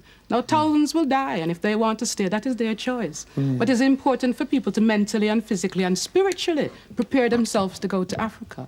And when you talk about Ethiopia, you have to have a special spirituality for Ethiopia, because it's the land where the Ark of the Covenant rests.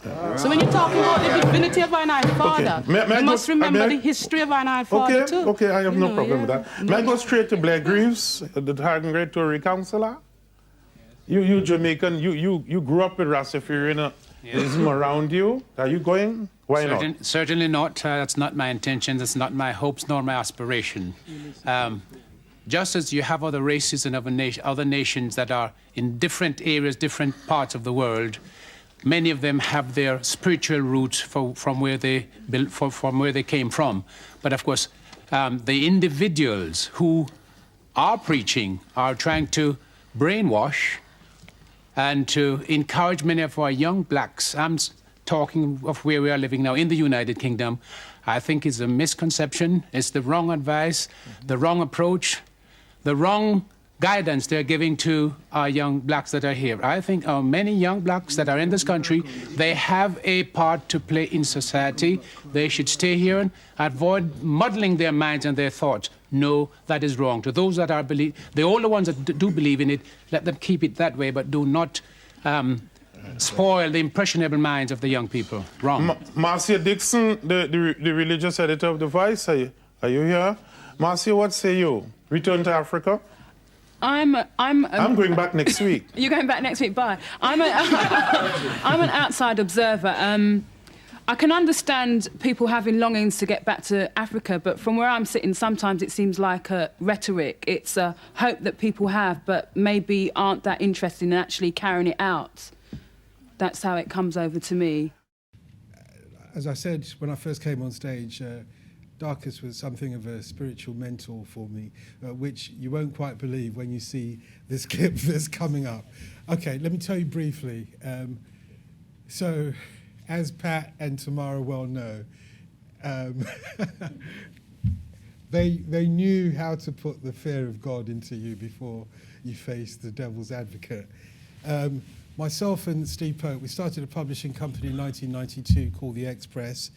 We had phenomenal success, particularly with our first book, Yardi, which Idris Elba's gone on and made into a movie now. Anyway, we sort of, we didn't know what we were doing. We were journalists who got lucky because somebody sent me a manuscript and I thought, well, that would make a decent book. And we spent a lot of time, I suppose, hyping ourselves up as being the bad boys of publishing, let's put it that way. So what had happened, it was that we had come up with this amazing promotional idea, which was that we would do a book called Cop Killer, and the book wasn't written at this point, obviously, and we would do a book called Cop Killer, and we would promote it with by sending some bullets out to the press, the kind of thing you can't do anymore, but this was 1994 or thereabouts. And well, basically, you know, in those days you could order some bullets that were legal because they had the gunpowder taken out of them and they had the cap underneath, put under them. And I remember clearly what happened. You know, we had a little tiny Apple Mac Classic, it was called. It cost £1,000, believe it or not, 4 megabytes of RAM, random access memory, and 40 megabytes of a hard disk. So you press a button, and before it's saved, you jog around the park and come back. That's how we started our publishing company. But anyway, we'd sent out these bullets, and the night we sent them out, Steve got hold of the bullets, postal order. We designed a little page, you know, on an Apple Mac on April the 21st. We didn't know it was the Queen's birthday. We weren't that smart and forward thinking. April 21st, I start to settle the score, and we sent them off to about 200 different newspapers and media, and basically it took Scotland Yard about 10 days to get hold of us. It's not because we were on the run, but because we had a sort of a business address. And I remember going at night to post. It was my duty. We drew straws on everything because we knew the police and the law weren't going to be happy. So it was my duty to go and post the bullets. And we went in the middle of the night because we worked at Steve's little tiny basement flat in Hackney. And you know, we sealed all the envelopes, the bullets in them, everything in the middle of the night. And I knew there was a late night postal delivery by somewhere around the city. In any case, I went to the post office there, just behind St Paul's Cathedral, and I literally posted the stuff in like this, and then ran off to my car and everything. So we kind of knew we were doing something that was on the edge of the law, but like I said, we were the bad boys of book publishing. By this time, we had put out about 4 books. Anyway, the backlash was tremendous. We couldn't have imagined, I mean, the wrong kind of backlash, this is. And we were just two, probably, you know, you would describe us as middle-class boys who suddenly found themselves in the hot water of the furore of the media. So a devil's advocate called us up, and I was terrified. I didn't want to do it. My younger brother worked on the programme, as you probably remember, Pat. And I said to my own younger brother, Diron, tell me, what have they got coming for us? And Diron said, no, nothing to worry about. Well, I can tell you this. We were nervous to start off with. When we got to the LWT studios just over the road there, and we sat on that podium, my heart was leaping into my mouth, because the first person I saw, if you can imagine, was the brother of this policeman that had just been shot dead in Clapham, if any of you remember the stories of Patrick Dunn, his brother Ivor, who had been on television, so I immediately recognised him. I was like, oh fuck, they're gonna link us together with the death of the policeman. Yeah, Steve, we're done for, fuck. You know, it was literally like that. And by the time you see the clip that you're about to see, I am completely shitting myself.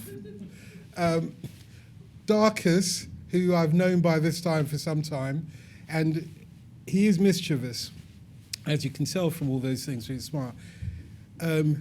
He was trying to do us a favour. Think about this, because I've thought about it now for nearly 24 years or so.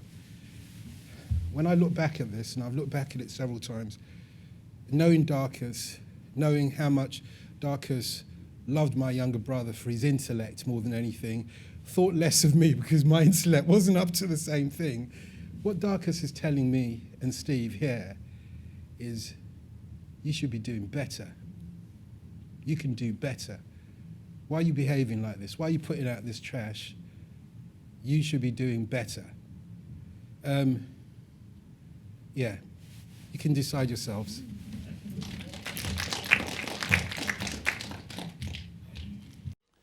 Now, let me talk to you, young fellows. But before I do that, the cop who was killed by a cop killer, his brother is here. Where are you, Ivan Dunn? You buried your brother. I don't want to be sentimental about this, but when you heard about this bullet, what did you think? It was quite disgusting. What did you feel? Revolted, especially so soon after my brother's death. I thought it was pretty sick, as is the contents of the book. Dotun, don't you think he's entitled to have a feeling about this bullet business? I do, absolutely. I think I can understand the bullet wasn't sent to you, and it was sent to journalists. It was sent to journalists, as are various different forms of promotion for whatever products. I, for example, was a journalist, and I've had things like condoms in the mail, etc., etc. That's irrelevant at this point. The point is, it was sent to two different lots of people on the newspapers. It was sent to book editors, and it was sent to news editors. You were looking for publicity. Hold on, let me finish. Okay. Of course, we were looking for publicity, otherwise there's no point to send it to journalists. What do you say to him now? I say to him now that the bullet was sent to journalists to promote a book. You know, whatever you feel about the contents of the book itself, I mean, that wasn't the bullet. It was a much smaller bullet with no gunpowder inside it. It was quite clear from the press release that it had been designed on an Apple Macintosh. The signature, the cop killer, has been designed as a logo. It was obvious to me, having worked as a journalist for many years, the ideas came from another journalist, that it was a very good promotional ploy to promote a book which was evidently called Cop Killer. But that's the problem. Are you satisfied with that? No, of course not. I don't think you... I didn't expect you to be. No, I'm sure you didn't. I don't think you had any consideration for the feelings of the people. That's not true. Relatives... Would you apologise to him for the pain? I don't think you did. You caused him? Okay. And one of the women who opened the envelope was actually said she was actually really scared when she saw it. Now, didn't you expect that? I didn't at all. But Steve, would you say sorry to him? The secretary opened, the envelope and found some bullets. Did you find even that? The bullets were sent to 200 journalists, of which there were about 50 black journalists, of which none, which I know of, called the police. Obviously, we live in a different kind of society where perhaps in our community, the idea of a bullet is perhaps more prominent. Which community is that? Well, definitely in the black community I belong to. What, the black hustler one or the black educated middle class one? There's one black community. I mean, there is one black community. It may be divided into lots of different... I feel I belong to the black community per se. Steve, would you apologise to him? I would apologise if it's caused you upset. It wasn't thank our you very intention much. to sit down and cause anyone any grief or any upset. We put it out assuming that everyone would know it was a publicity stunt, which a lot of journalists did, but they chose to run the story as though it wasn't. I find that quite difficult to believe, actually. Darcus, one thing you did say earlier is that this arrived on journalist desks and immediately people thought there's a black cop killer. Well, where does it say on that? Anything about a black cop killer? Where does it say that?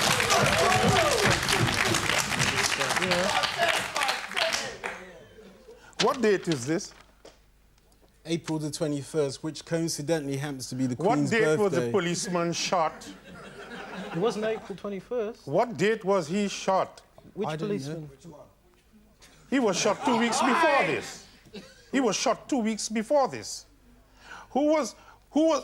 Wasn't there a cop killer about 2 weeks before this? Hang on a second. Why are you dancing away from it? Face it. There wasn't a cop killer 2 weeks before that. Hang on. There was 2 policemen who were shot and wounded in Brixton. Oh, and then you followed it up with this. As you were well know, right on time with this, weren't you? As you well know, it doesn't take 2 weeks to write a book. We had that script a year and a half ago. We chose to hold it for various reasons. Oh, so you are telling my audience... OK, go on. We planned... I mean, you're trying to make a connection. I'm not trying, I have. No, well, OK, you have. Any sensible person but it's a very tenuous connection, which can only be dreamed up... I love your word. Which can only be dreamed up in the mind of someone who wishes it to be so. I see. There is no connection between the book and any real-life crime. At the front page of the book, the first page you come to in the book, it says, this has nothing to do with any real-life events or characters. Read it, Darcus, and you'll see that. OK, Dotun, my audience and my viewers will make up their own minds.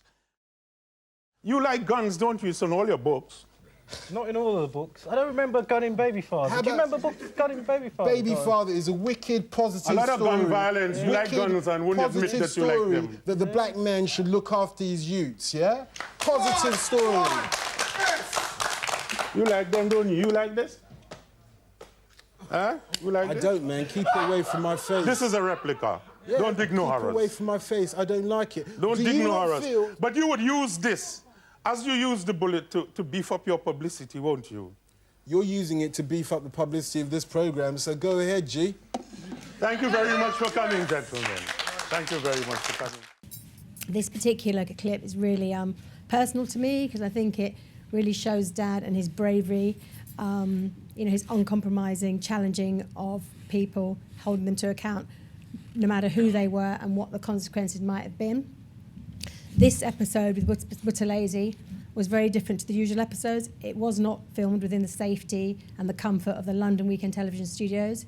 It was actually filmed out in a university campus in South Africa, Durban, in the heart of Buthelezi's Zulu stronghold. It was around the time of the severe violence in Inkatha Zulu versus ANC. The studio, just to give you a picture, was 50-50 split ANC and Inkatha audience members. We were very keen to make that so because the ANC members of the audience had told us how nervous they were about coming and speaking publicly in that auditorium. Buthelezi turned up with more than the 50 people he had allocated. He turned up with probably about 100 people. So we had a massive overflow situation.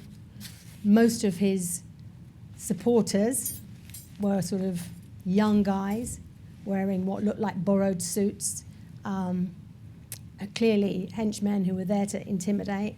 And I remember putting everyone into the studio, having about 50 people left behind and having to set up a sort of temporary overflow area with a screen so that they could all watch behind the scenes while Dad did his usual workover on the person in the hot seat.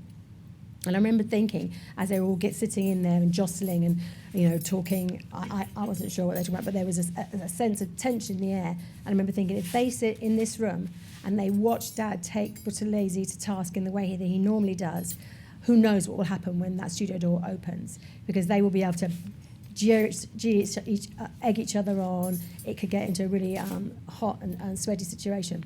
So I took the decision on the day to go to the truck and tell them to break the connection. And then I had to stand in front of the guys in the room and tell them we had a technical problem, lie through my teeth and just hold it down in order to sort of, what I thought I was doing at the time was protecting the safety of my father and the crew.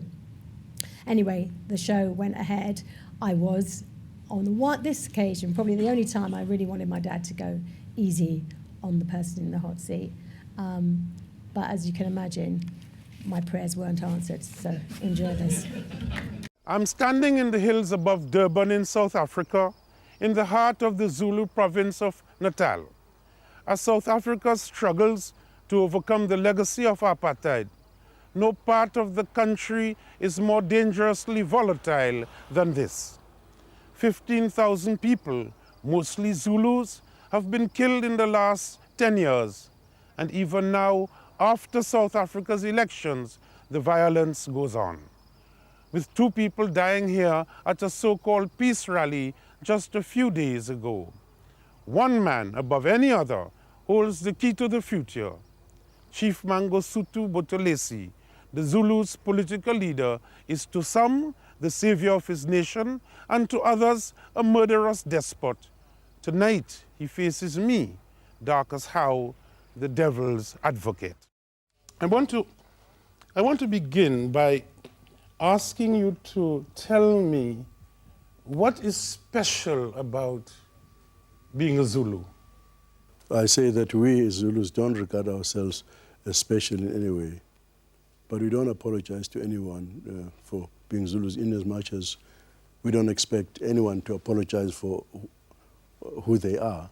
So because Zulus are a creation of history, and being a Zulu is also a matter of culture. There is a Zulu culture as well. There is a Zulu history. We don't despise other people and consider ourselves special, but we are proud of our descendants. Many Zulus lost their lives because one of our special cultural things is that we normally pierce the lobes of our ears. And during the present conflict, many people, even those that were ANC, even when they produced ANC membership cards, were slaughtered because people said the ears told it all. But I understood Inkatha to be formed to nurture and protect those things you may have outlined before as being Zulu. Who says that? Well, I don't know. You tell me. Because our constitution doesn't say that, didn't say that. Correct me if I'm wrong.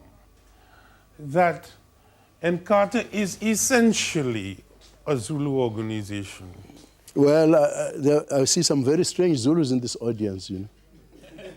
Because there are people of all races. If you looked at my party in Parliament, you'd see the face of South Africa. Why did you choose a Zulu word to define your party?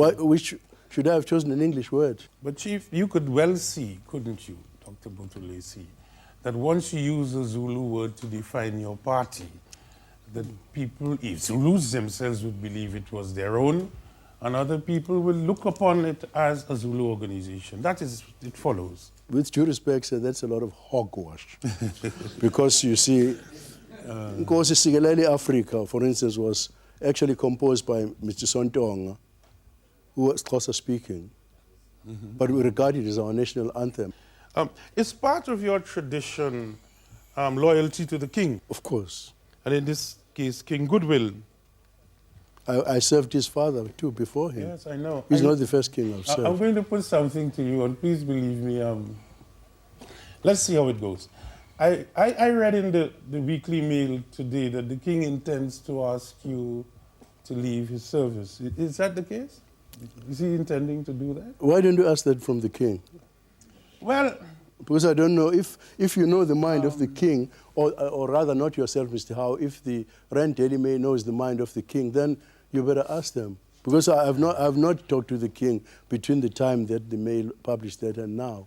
And in any case, I would say that I have no problem about that.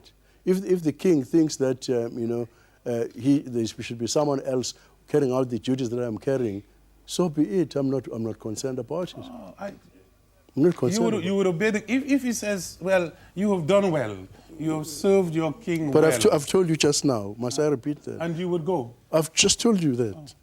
Oh, thanks. Should I say it in Zulu? No. Let me ask you a question. We'll be away from that business now. Let me read you a quote for January 1986. We are the true sons and daughters of Africa, and those of us who come from this part of our country have warrior blood coursing through our veins. Is that not the most comprehensive statement of Zuluness? What's wrong with it? Must I apologize to the devil's advocate for that? I'm not saying anything is wrong with it. It gives an indication that you are Zulu first and a South African second. Is that correct? Yes, I'm a Zulu first because I was born a Zulu.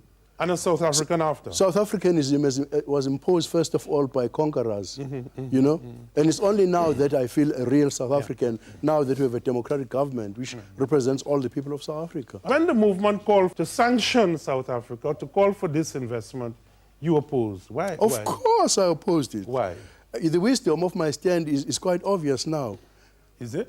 Yes, nearly 50% of employable South Africans in fact, are not employed today. Precisely, this is the warning I gave that this would devastate the poorest of the poor. And it has done just that. And it's not as if the issue of sanctions, Ms. Howe, was not an academic issue. Because in fact, because of my position as Inkosi of my tribe, as a leader in KwaZulu, as leader of my party or my organization, people actually come to me to ask me whether I can use their influence either to get their children jobs or to see to that they get money to teach them. So I said that under no circumstances would I support sanctions, because sanctions would end up devastating, you know, the very people that they're supposed to help. Let me ask you something. Are you seeing or advancing the view that sanctions made people poor in South Africa as opposed to the apartheid regime? This is such nonsense that is not worth my breath, you know. That the apartheid regime made black people in South Africa poor and not sanctioned. What say you? You know, Ms. Howe, it's the kind of rubbish that you are saying now, which I encountered all over the world. You know, many people who just through their, you know, their grey matter, through their brains, could see sense in it. Were told that if one didn't support sanctions, then one supported apartheid. And it didn't follow at all, that I was an opponent of apartheid. Do you think that that is precisely one of the reasons why de Klerk had to negotiate his way out of trouble? Well, the sanctioned movement. It may have contributed to it. It may have to freedom. It may have contributed, I mean, to Mr. de Klerk negotiating. To freedom. Because of the South African debt that the government had, you know, because the banks then decided that they were not going to show any mercy about the national debt that South Africa has. When you look around Africa, with the slightest introduction of tribal language to politics, you've had Rwanda, you've had the Ndebele and the Shona next door, you've had conflicts of a kind, blood, a lot of blood in Africa over tribe. Don't you think it's a very dangerous road along which to travel? And would you now... Is the implication that I'm doing so? No. The question of even raising the issue of Zulus, wouldn't that... My man, I'll never apologize to you or to your audience for that, for what I am. Okay, fine. The last, and finally, I want to put this to you. People of your nation are now pitted against each other with the most murderous violence. Don't you agree with that? In Europe, I majored in history when I did my degree. And there were 30 years wars between Caucasian people in Europe. I know that. And there have been 2 world wars between people who are all Caucasian. Is it the case that the king, Goodwill, is looking for a younger fellow who could put Humpty Dumpty together again because you can't?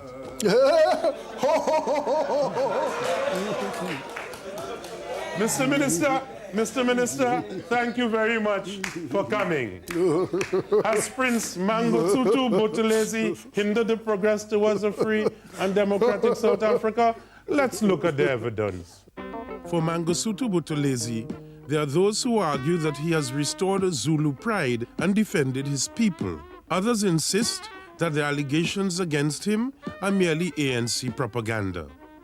Though most blacks are terrified to speak out publicly against him, many say that he has failed to use his power to stop the widespread killings by Inkatha hit squads and blame him for stirring up tribal passions. That was the evidence. Thank you once again, Dr. Buthelezi, for coming. I leave our audience to make up their own minds. Sir Peregrine, thank you for coming. I'll have to ask you some questions. And I want to begin with the particular. Let's talk about recent allegations that Diana is a phone pest. Is she? Is she? I'm sorry. Is she a phone pest? Do you think so? I have no idea. I have no idea. You must be the only citizen in this country that doesn't have an idea. The evidence was before you read the mail? I simply don't know whether she did it or not.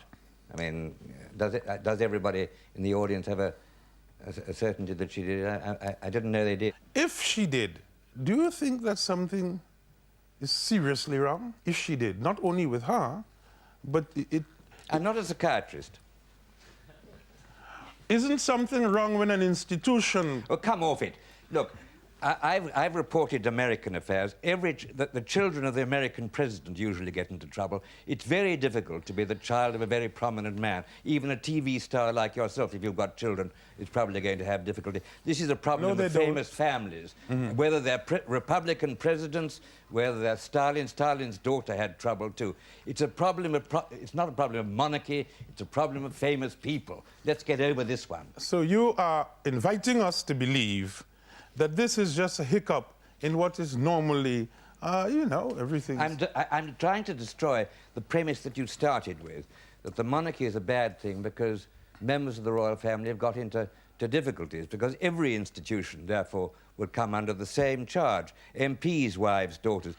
I mean, certainly Republican presidents, of America is the best example. For the last 100 years, they've almost all got into serious trouble.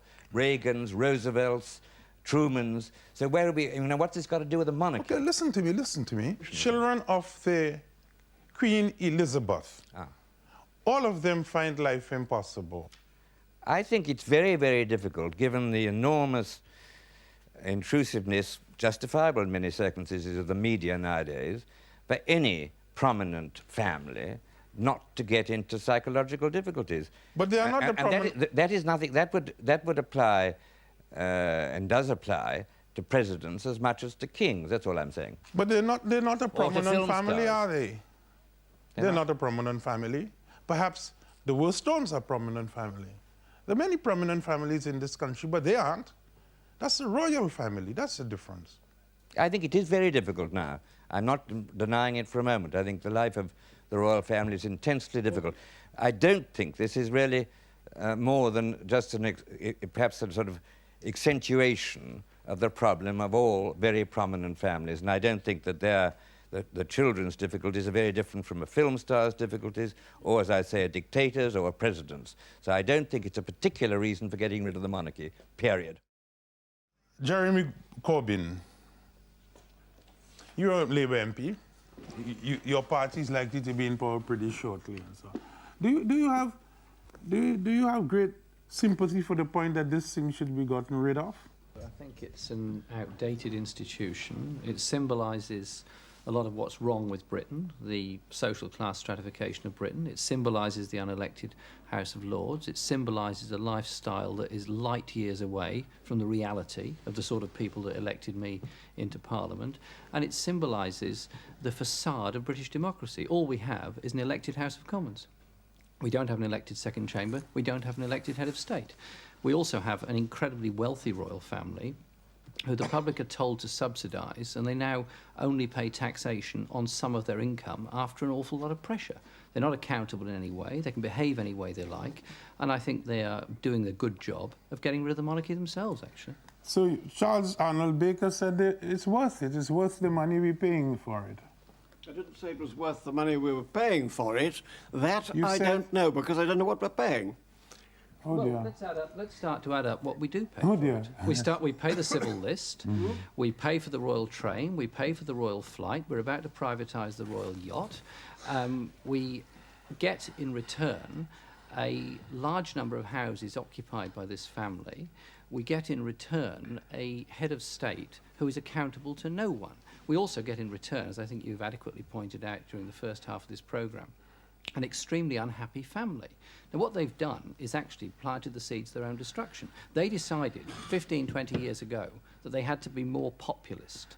They brought the cameras in, they brought the films in, they encouraged examination of themselves by the media. You can't turn the paparazzi on and off, as they're trying to do. Thank you. May I go to Piers Brendan? You have written a lot about the monarchy. Does it serve any useful purpose at all, you think?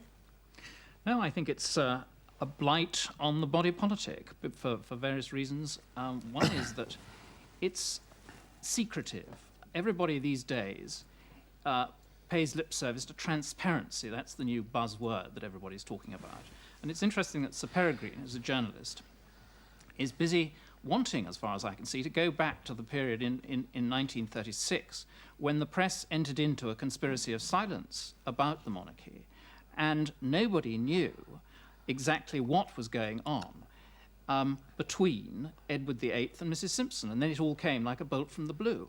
At the centre of our supposed democracy is this archaic institution which nobody knows anything about. I'm sorry to say, intellectual pimps of pomp, like Sir Peregrine, who are prepared to enter into this disgraceful conspiracy still of not wanting to publish things about the monarchy. There he is, bearing the badge of journalistic dishonour on his sleeve, the knighthood that he has got, for producing all the reactionary cant that he's produced over the years, and actually wanting to go back to a situation where the British public, who are, after all, the sovereign people, are not given information about what's happening at the centre of this country's affairs. And so we're really delighted to bring back our two speakers, commissioning editor Farrukh Dhondy and series editor Tariq Ali.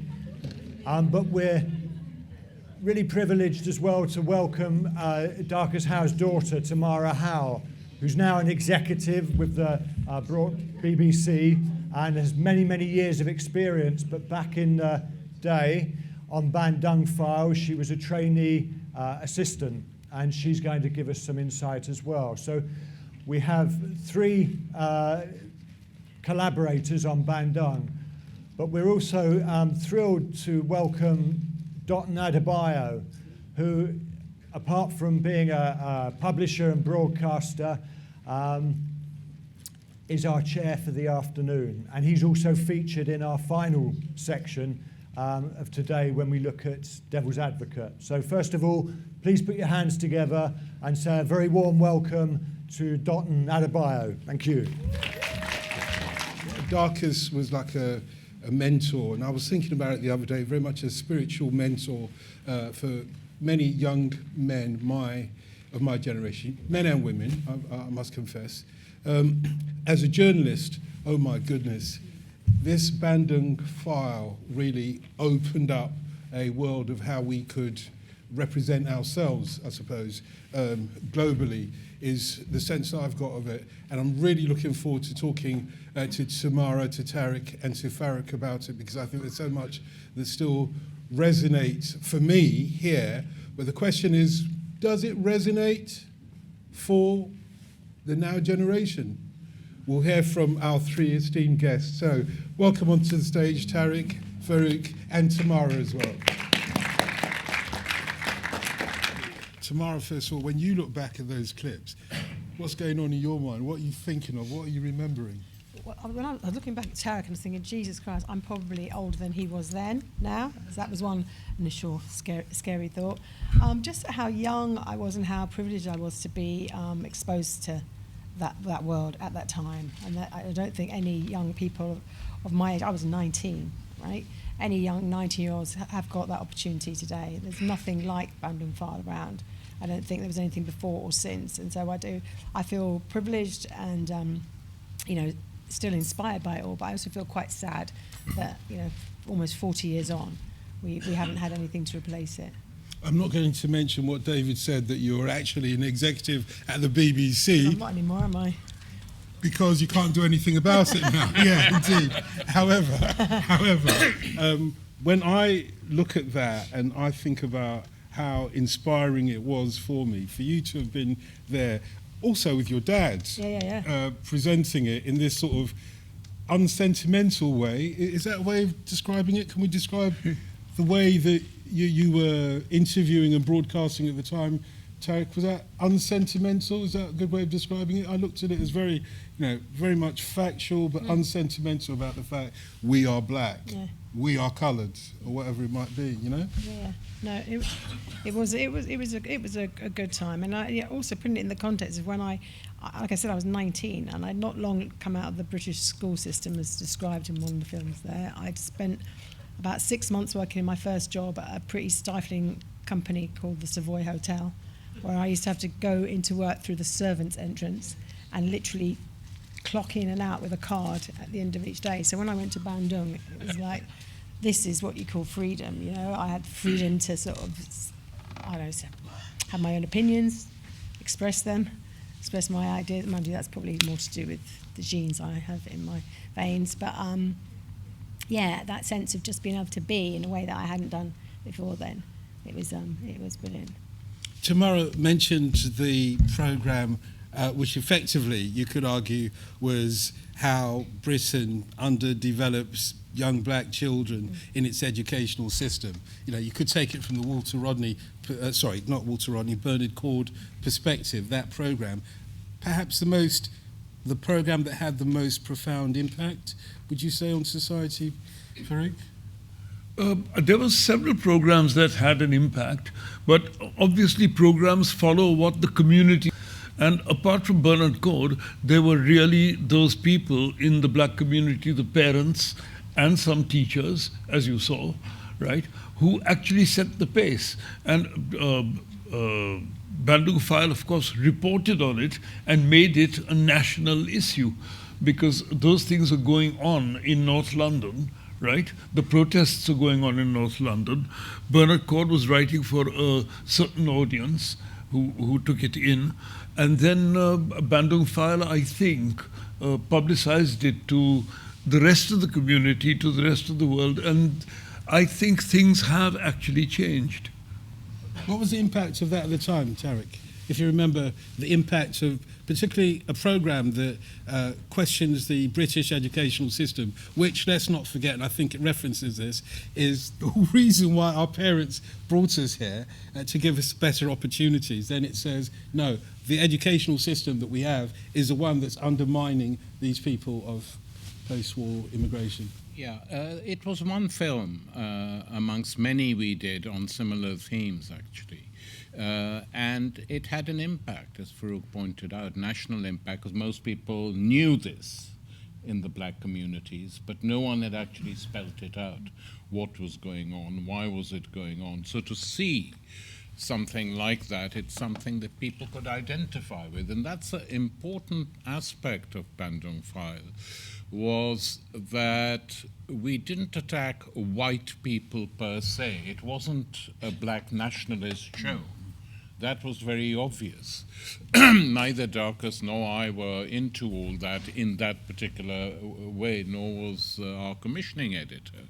But we did report on things that mainstream television just was too scared to report on, because it challenged many of its own values.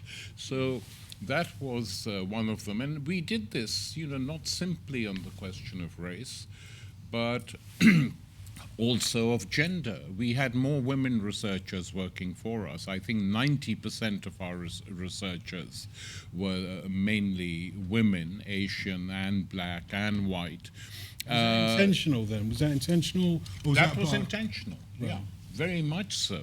So when we did a film on dowry deaths in India, directed by Geeta Sehgal, it had a huge impact, including in India, where the tapes were distributed. And so it was very deliberate on our part.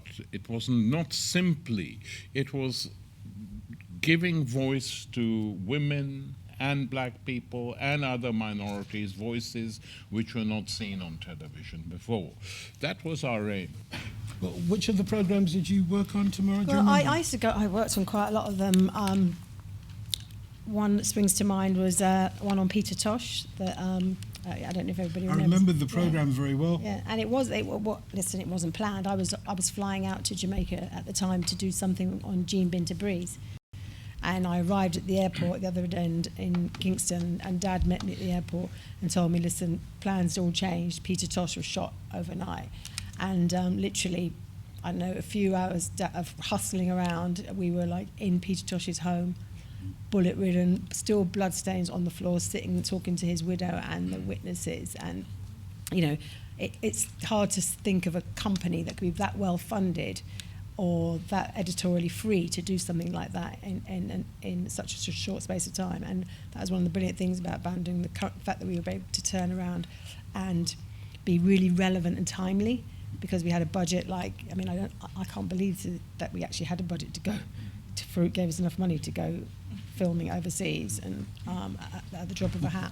So yeah, that was a really, you know, not something interesting, but it was an amazing experience to be part of that and to get that story back here so quickly, and to know that there was a community back in England who would have never normally been able to have got that beamed into their front rooms at such short notice. So that was really good. I can't tell you how much that film made an impact on me, partly because I was fortunate enough to have had Peter Tosh as my mentor and gone tour with him and knew him very well, but also because I think the program caught the resonance of what Peter Tosh meant to people in Jamaica, and as a result people back here as well. Yeah. And I think the difference is, I mean, partly you mentioned Farrukh there. I think at the head of all these programs you have to have people who get it, who understand what's going on. You can't imagine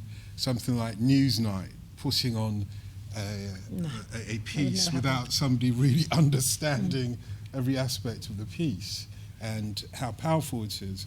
But this one needed somebody to understand, otherwise it would have been, and no disrespect to Robin Denzelo, it would have been a 3-minute piece on the 9 o'clock news with Robin Denzelo. Peter Tosh got shot dead. But to have understood that, no, this is history. And when you look back, Bandung File is history, isn't it? You've managed, or archive, certainly.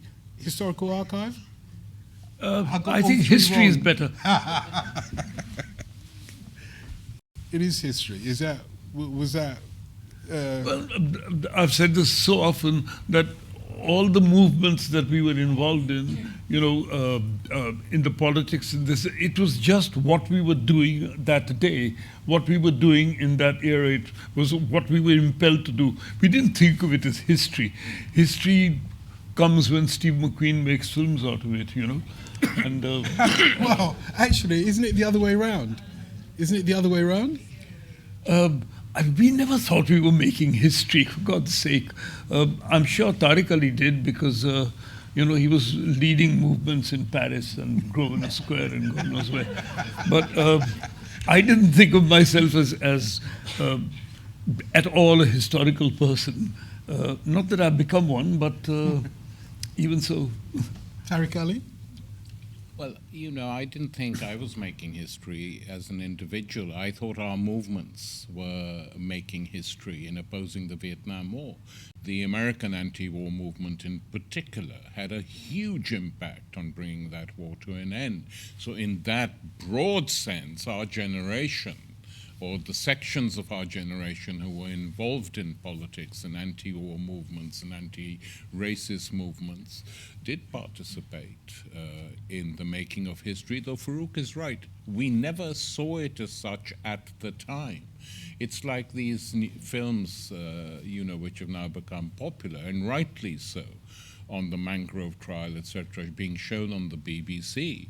The question arises, I mean, the obvious question is, why didn't the BBC put them out a few years after the Mangrove trial? It's now history, but it's also safe. Yeah. It's the combination of those two things. It's safe to put them out now, because had they put them out at the time, you know, with such detail, or even 3 or 4 years later, it would have had a much, much bigger impact. We couldn't. If someone asked Farrukh, some BBC hackette, that why didn't you had Bandung File on, why didn't Tariq and Darcus do these films on the Mangrove? I mean, why Darcus is going to do a film with him on himself? That thought never occurred to us. Yeah. You know, it's crazy, really. Yeah, although, if you say that it's history and the Bandung File is now safe, I think that was the implication of what you were saying, because you were saying that the issue of the Mangrove Nine... not the Bandung File. But isn't that by implication the same thing? Because the Mangrove Nine can be made into a drama by Steve McQueen, but also the Bandung File now can be used to underpin any historical resonance. Steve McQueen would have gone to the Bandung File for a lot of historical resonance, not particularly on that documentary, and other people too, because the Bandung File, what you did then, is safe to broadcast now, whereas then it was more challenging? I don't agree with that.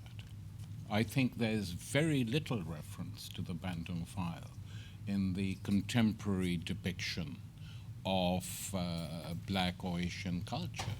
And I'll tell you why. I think lots of people are still embarrassed by some of the things we did. There's no doubt about it in my mind whatsoever. So they'd like to imagine that things like this didn't exist. So far from being used, I wish we were used, but far from being used, we're being hidden from history and hidden from view. Well, history itself has become a point of debate in the current world in which we live. And I mean, I've been saying it for ages to the BFI, to other programmers in other institutions which are paid state funds, is it would be good to have a weekend on the first 6 years of Channel 4. Yeah. You know, not just Bandung, but many other things that happened, to give people an impression of what was then possible. That would be a positive thing to do. Would it resonate though, Tamara, with a contemporary audience? Would it, the Bandung File in particular, would it resonate beyond maybe being a historical archive, with all due respect? Would it resonate, do you think? I think stylistically it might need to be updated, like anything, you know, younger viewers, how they used to consuming content. In terms of the editorial, I think absolutely. I mean, I spent 2 years working at Vice Media, and some of the subjects you could kind of you know, look at the things that they were covering and they were consuming, like in huge sort of amounts. You could easily sort of they could easily sit next to a Bandung File story. So yeah, I absolutely think stories would stand the test of time. I don't think just the stories, by the way. The content is one thing, Farrukh, and here I'm going to praise Tariq, but the way that both Tariq and Darcus presented themselves as journalists as well, quite fearless. Yeah. I was thinking of the way you both sat facing Julius Nyerere on that interview. I wondered who's going to get shot at the end of this. It felt like you were either going to interrogate him or he's putting you up against the firing squad himself. It was a fascinating interview. But it was a style of interviewing that I see more now. I'm not saying that they originated it, although you may have, but I'm saying I do see that more sort of fearless, antagonistic, you know, you're the president of the world, but I'm a journalist, we're equal. The kind of way that I saw it when I watched the re-clips of the Bandung File. Well, I don't want to detract from what Bandung File did, but I don't think it was an extremely new way of interviewing. There were pretty solid interviewers all over the world, but the subjects that they tackled, the area that they went into, the familiarity with which they tackled the subjects, the insights into, let's say, that Haiti program, right, was quite startling and new. And even though the Bandung File, as it existed in its 5 years, is now archived, right? And it can be shown as archive. It can't be shown as fresh television, except as a catch-up. But I still think that there is a role for a kind of Bandung File program today, because that intimacy with the Asian and the black communities of Britain, and a particular perspective on foreign affairs in Africa, Asia, India, Pakistan, and whatnot, has disappeared from the screen. What we have is a box-ticking diversity. You know, I've got a girl playing Anne Boleyn, and she's black, so we're safe, right? You're not safe, yeah? If there had been such a program today, we wouldn't have had, or even a few years ago, we wouldn't have had 5 girls from the East End buggering off to become ISIS brides. We'd have been onto it at the time. We wouldn't have had the kind of slaughter that we've had. Nobody knows what's going on inside the communities, which are still, in a sense, isolated. And that isolation was something we tried to remove by having Bandung File. You know, there's one story I've just remembered hearing Farrukh talk.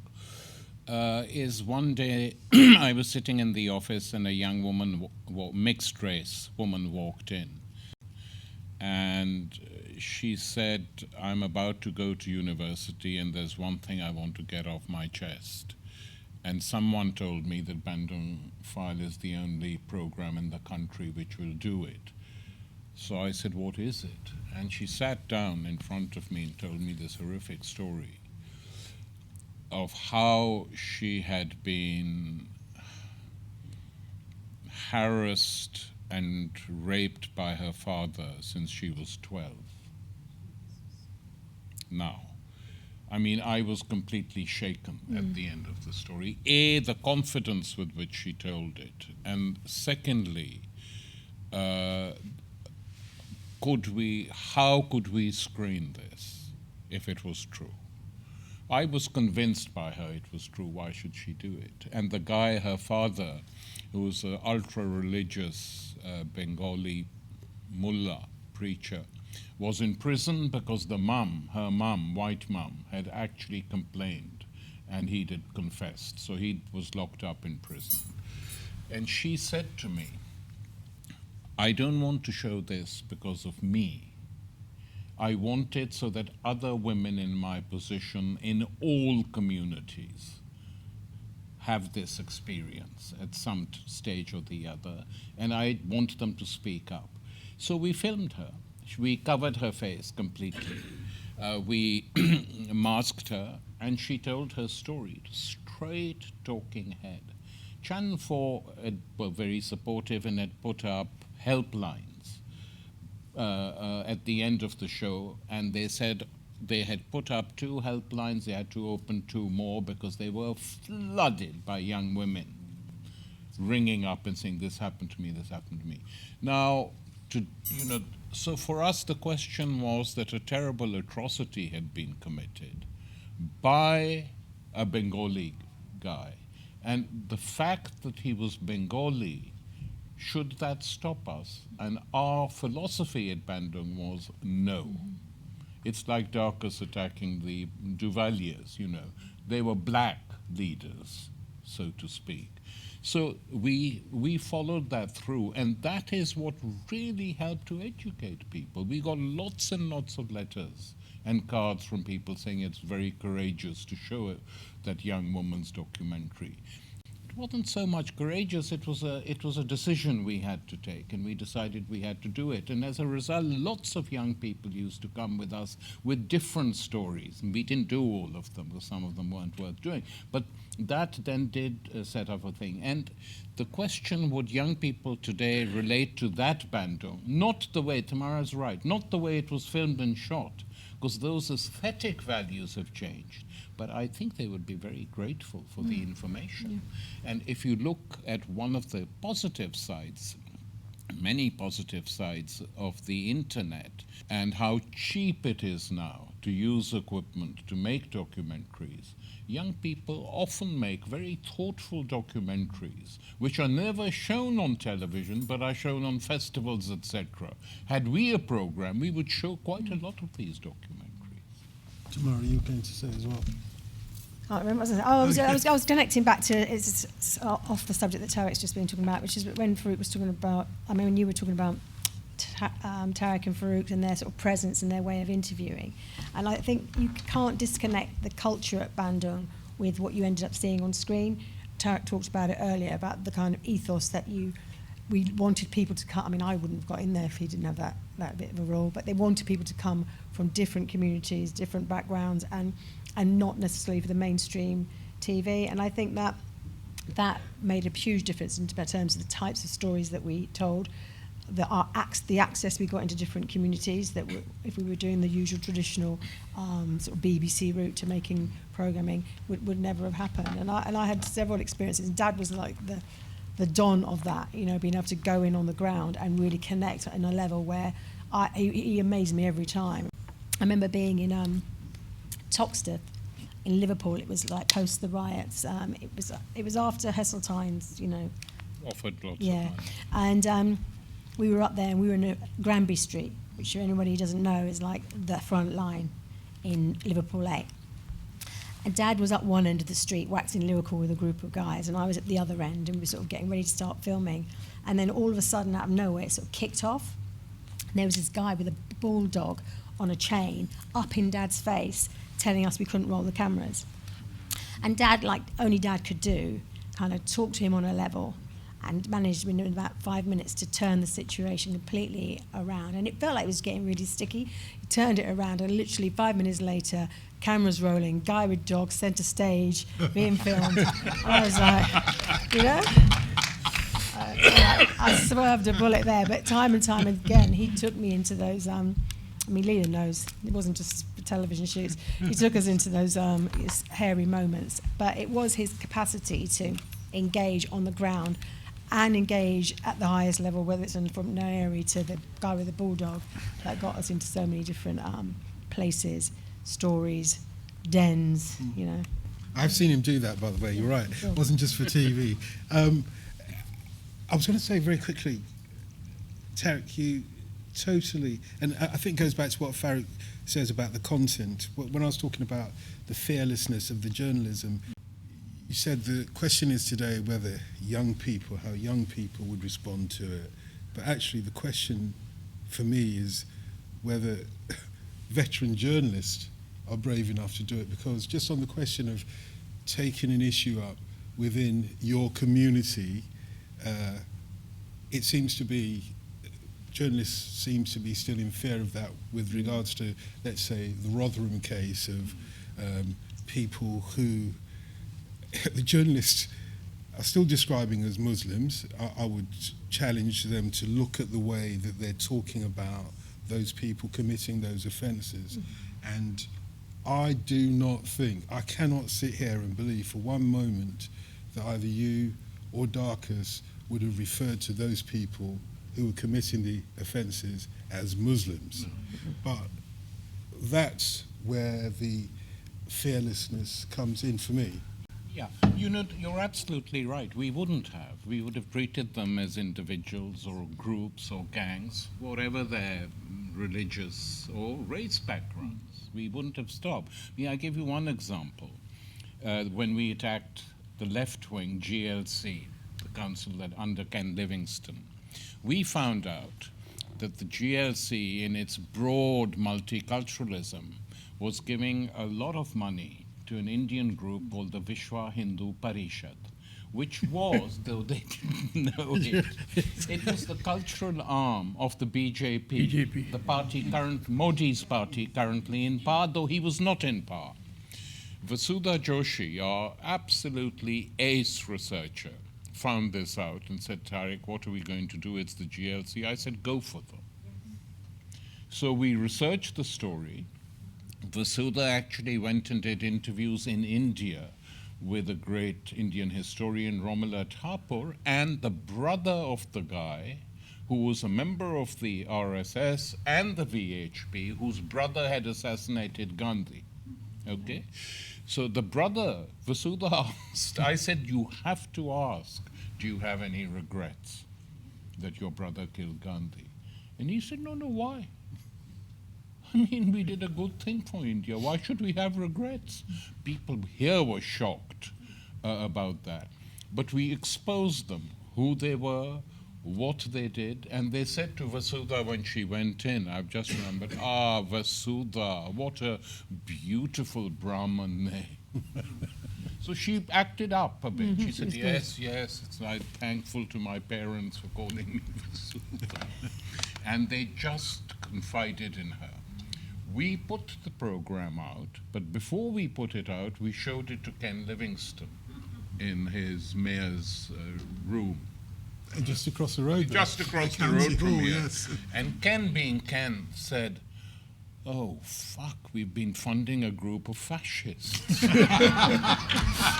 Yes. And we put out the program with Ken's words, and that was it. No one else needed to say it. It's true. That there were 12, 13 commissioning editors at the time, and the remit was absolutely the focus of, at first, Jeremy Isaac's vision, and then Michael Grade's vision, and we didn't deviate into, sex and violence. We did try and stick by the remit of Channel 4, which was to do what no other channels are doing. Now, that remit has got completely lost in the plethora of commercialism, because 200 channels have been generated, and Channel 4 is desperately trying to avoid being publicized, what's it called, privatized. Yeah. So they don't want to do that, and therefore they try and keep their popularity up, and the popularity is guaranteed to kind of follow the commercial patterns that the other 1,000 channels have set. And so we get completely lost, and the remit is quite forgotten, even though they struggle in their advertisements to say, we are doing something that nobody else does. But that's only advertising. That's advertisement speak. The stuff that we used to do when we were there and were allowed to do when we were there, they've now got 35 commissioning editors who don't commission anything. It's all done by the marketing department. And that began, not because I left, but just as I left, with Michael Jackson, right? They said, not the Michael Jackson. Not the Michael Jackson. Michael Jackson became head of Channel 4. And the marketing department began to take the lead. They said, no white hero in this drama, only Asian Trinidadians. I don't think we'll commission A House for Mr. Biswas, even though it might have won the Nobel Prize.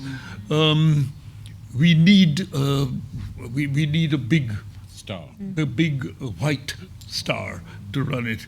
Now what has happened, of course, is that they've cancelled all sorts of departments that had responsibility for entering the new communities of Britain, such as the multicultural department of Channel 4, and instead they've resorted to the socially popular diversity. And what diversity has done is it ticks a lot of boxes, but it gives you, it is the enemy of intimate insight into the communities, their culture, their history, and also it doesn't mean, if you have, as I was saying earlier, again, same example, if you have, a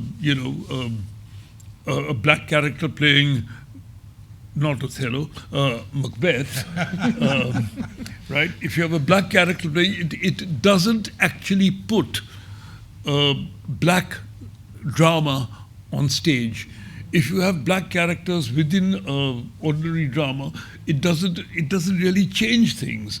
Whereas I think that the time is right for them to do something like Desmond's, which is what we did in Channel 4, again. But you don't see a Desmond's, right? There's no such, and Desmond's was the most popular situation comedy on Channel 4 at the time. It got 6 million viewers, and the comedy department was pretty ashamed that they hadn't done it themselves at the time. So that's gone, and diversity has come in. I'm not anti-diversity. It does help people get jobs, right? And it is a step towards the entry of the new communities into the meritocracy, but it doesn't do the job that, say, Bandung or Desmond's or Family Pride or the other programs that we had were doing. That already when Bandung was formed, you had a new government in place, the Thatcher government. This government had decided on a very ambitious program of completely destroying the previous liberal social democratic consensus that had come into existence after 1945 on every front, health, education, etc. It got to culture last because culture is not easy to deal with quickly. So it took them 5 or 6 years before they started putting people into place in more than that, about 10, 12 years, in the national theaters, in television, in radio. But that was their aim from the beginning. And Thatcher achieved that. I mean, we regard it as a horror story, but she and those who supported her and kept re-electing her wanted a big shift in the country. And they wanted everything to change, and they got it. And culture was part and parcel of this. How could it not be, if you think about it seriously? And then, of course, when change seemed possible and some people were hopeful, the Blair government simply continued Thatcher's policies and took them even further. I mean, I remember Michael Jackson, the boss of Channel 4, telling me over lunch, if you want to do anything, do it quickly, because our instructions from the new government are, and he quoted this to me. I've never actually said it in public, but it's a long time now. He said, Mendelssohn took me out, or called me in, and said, enough of African mud huts on television.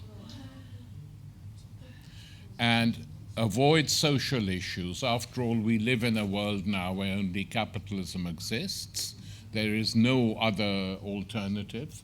So avoid them. I don't think Jackson was lying, actually. It's the sort of thing Mendelssohn... Well, we still have to say allegedly, don't we? Allegedly. Mendelssohn allegedly said this. And I think the allegation was probably correct. Now, in this atmosphere, most of the television people caved in. The early days within the BBC, Aubrey Singer, the head of BBC Radio, went public and lost his temper and said, she's already got television, why does she want radio as well? This was a reference to Thatcher.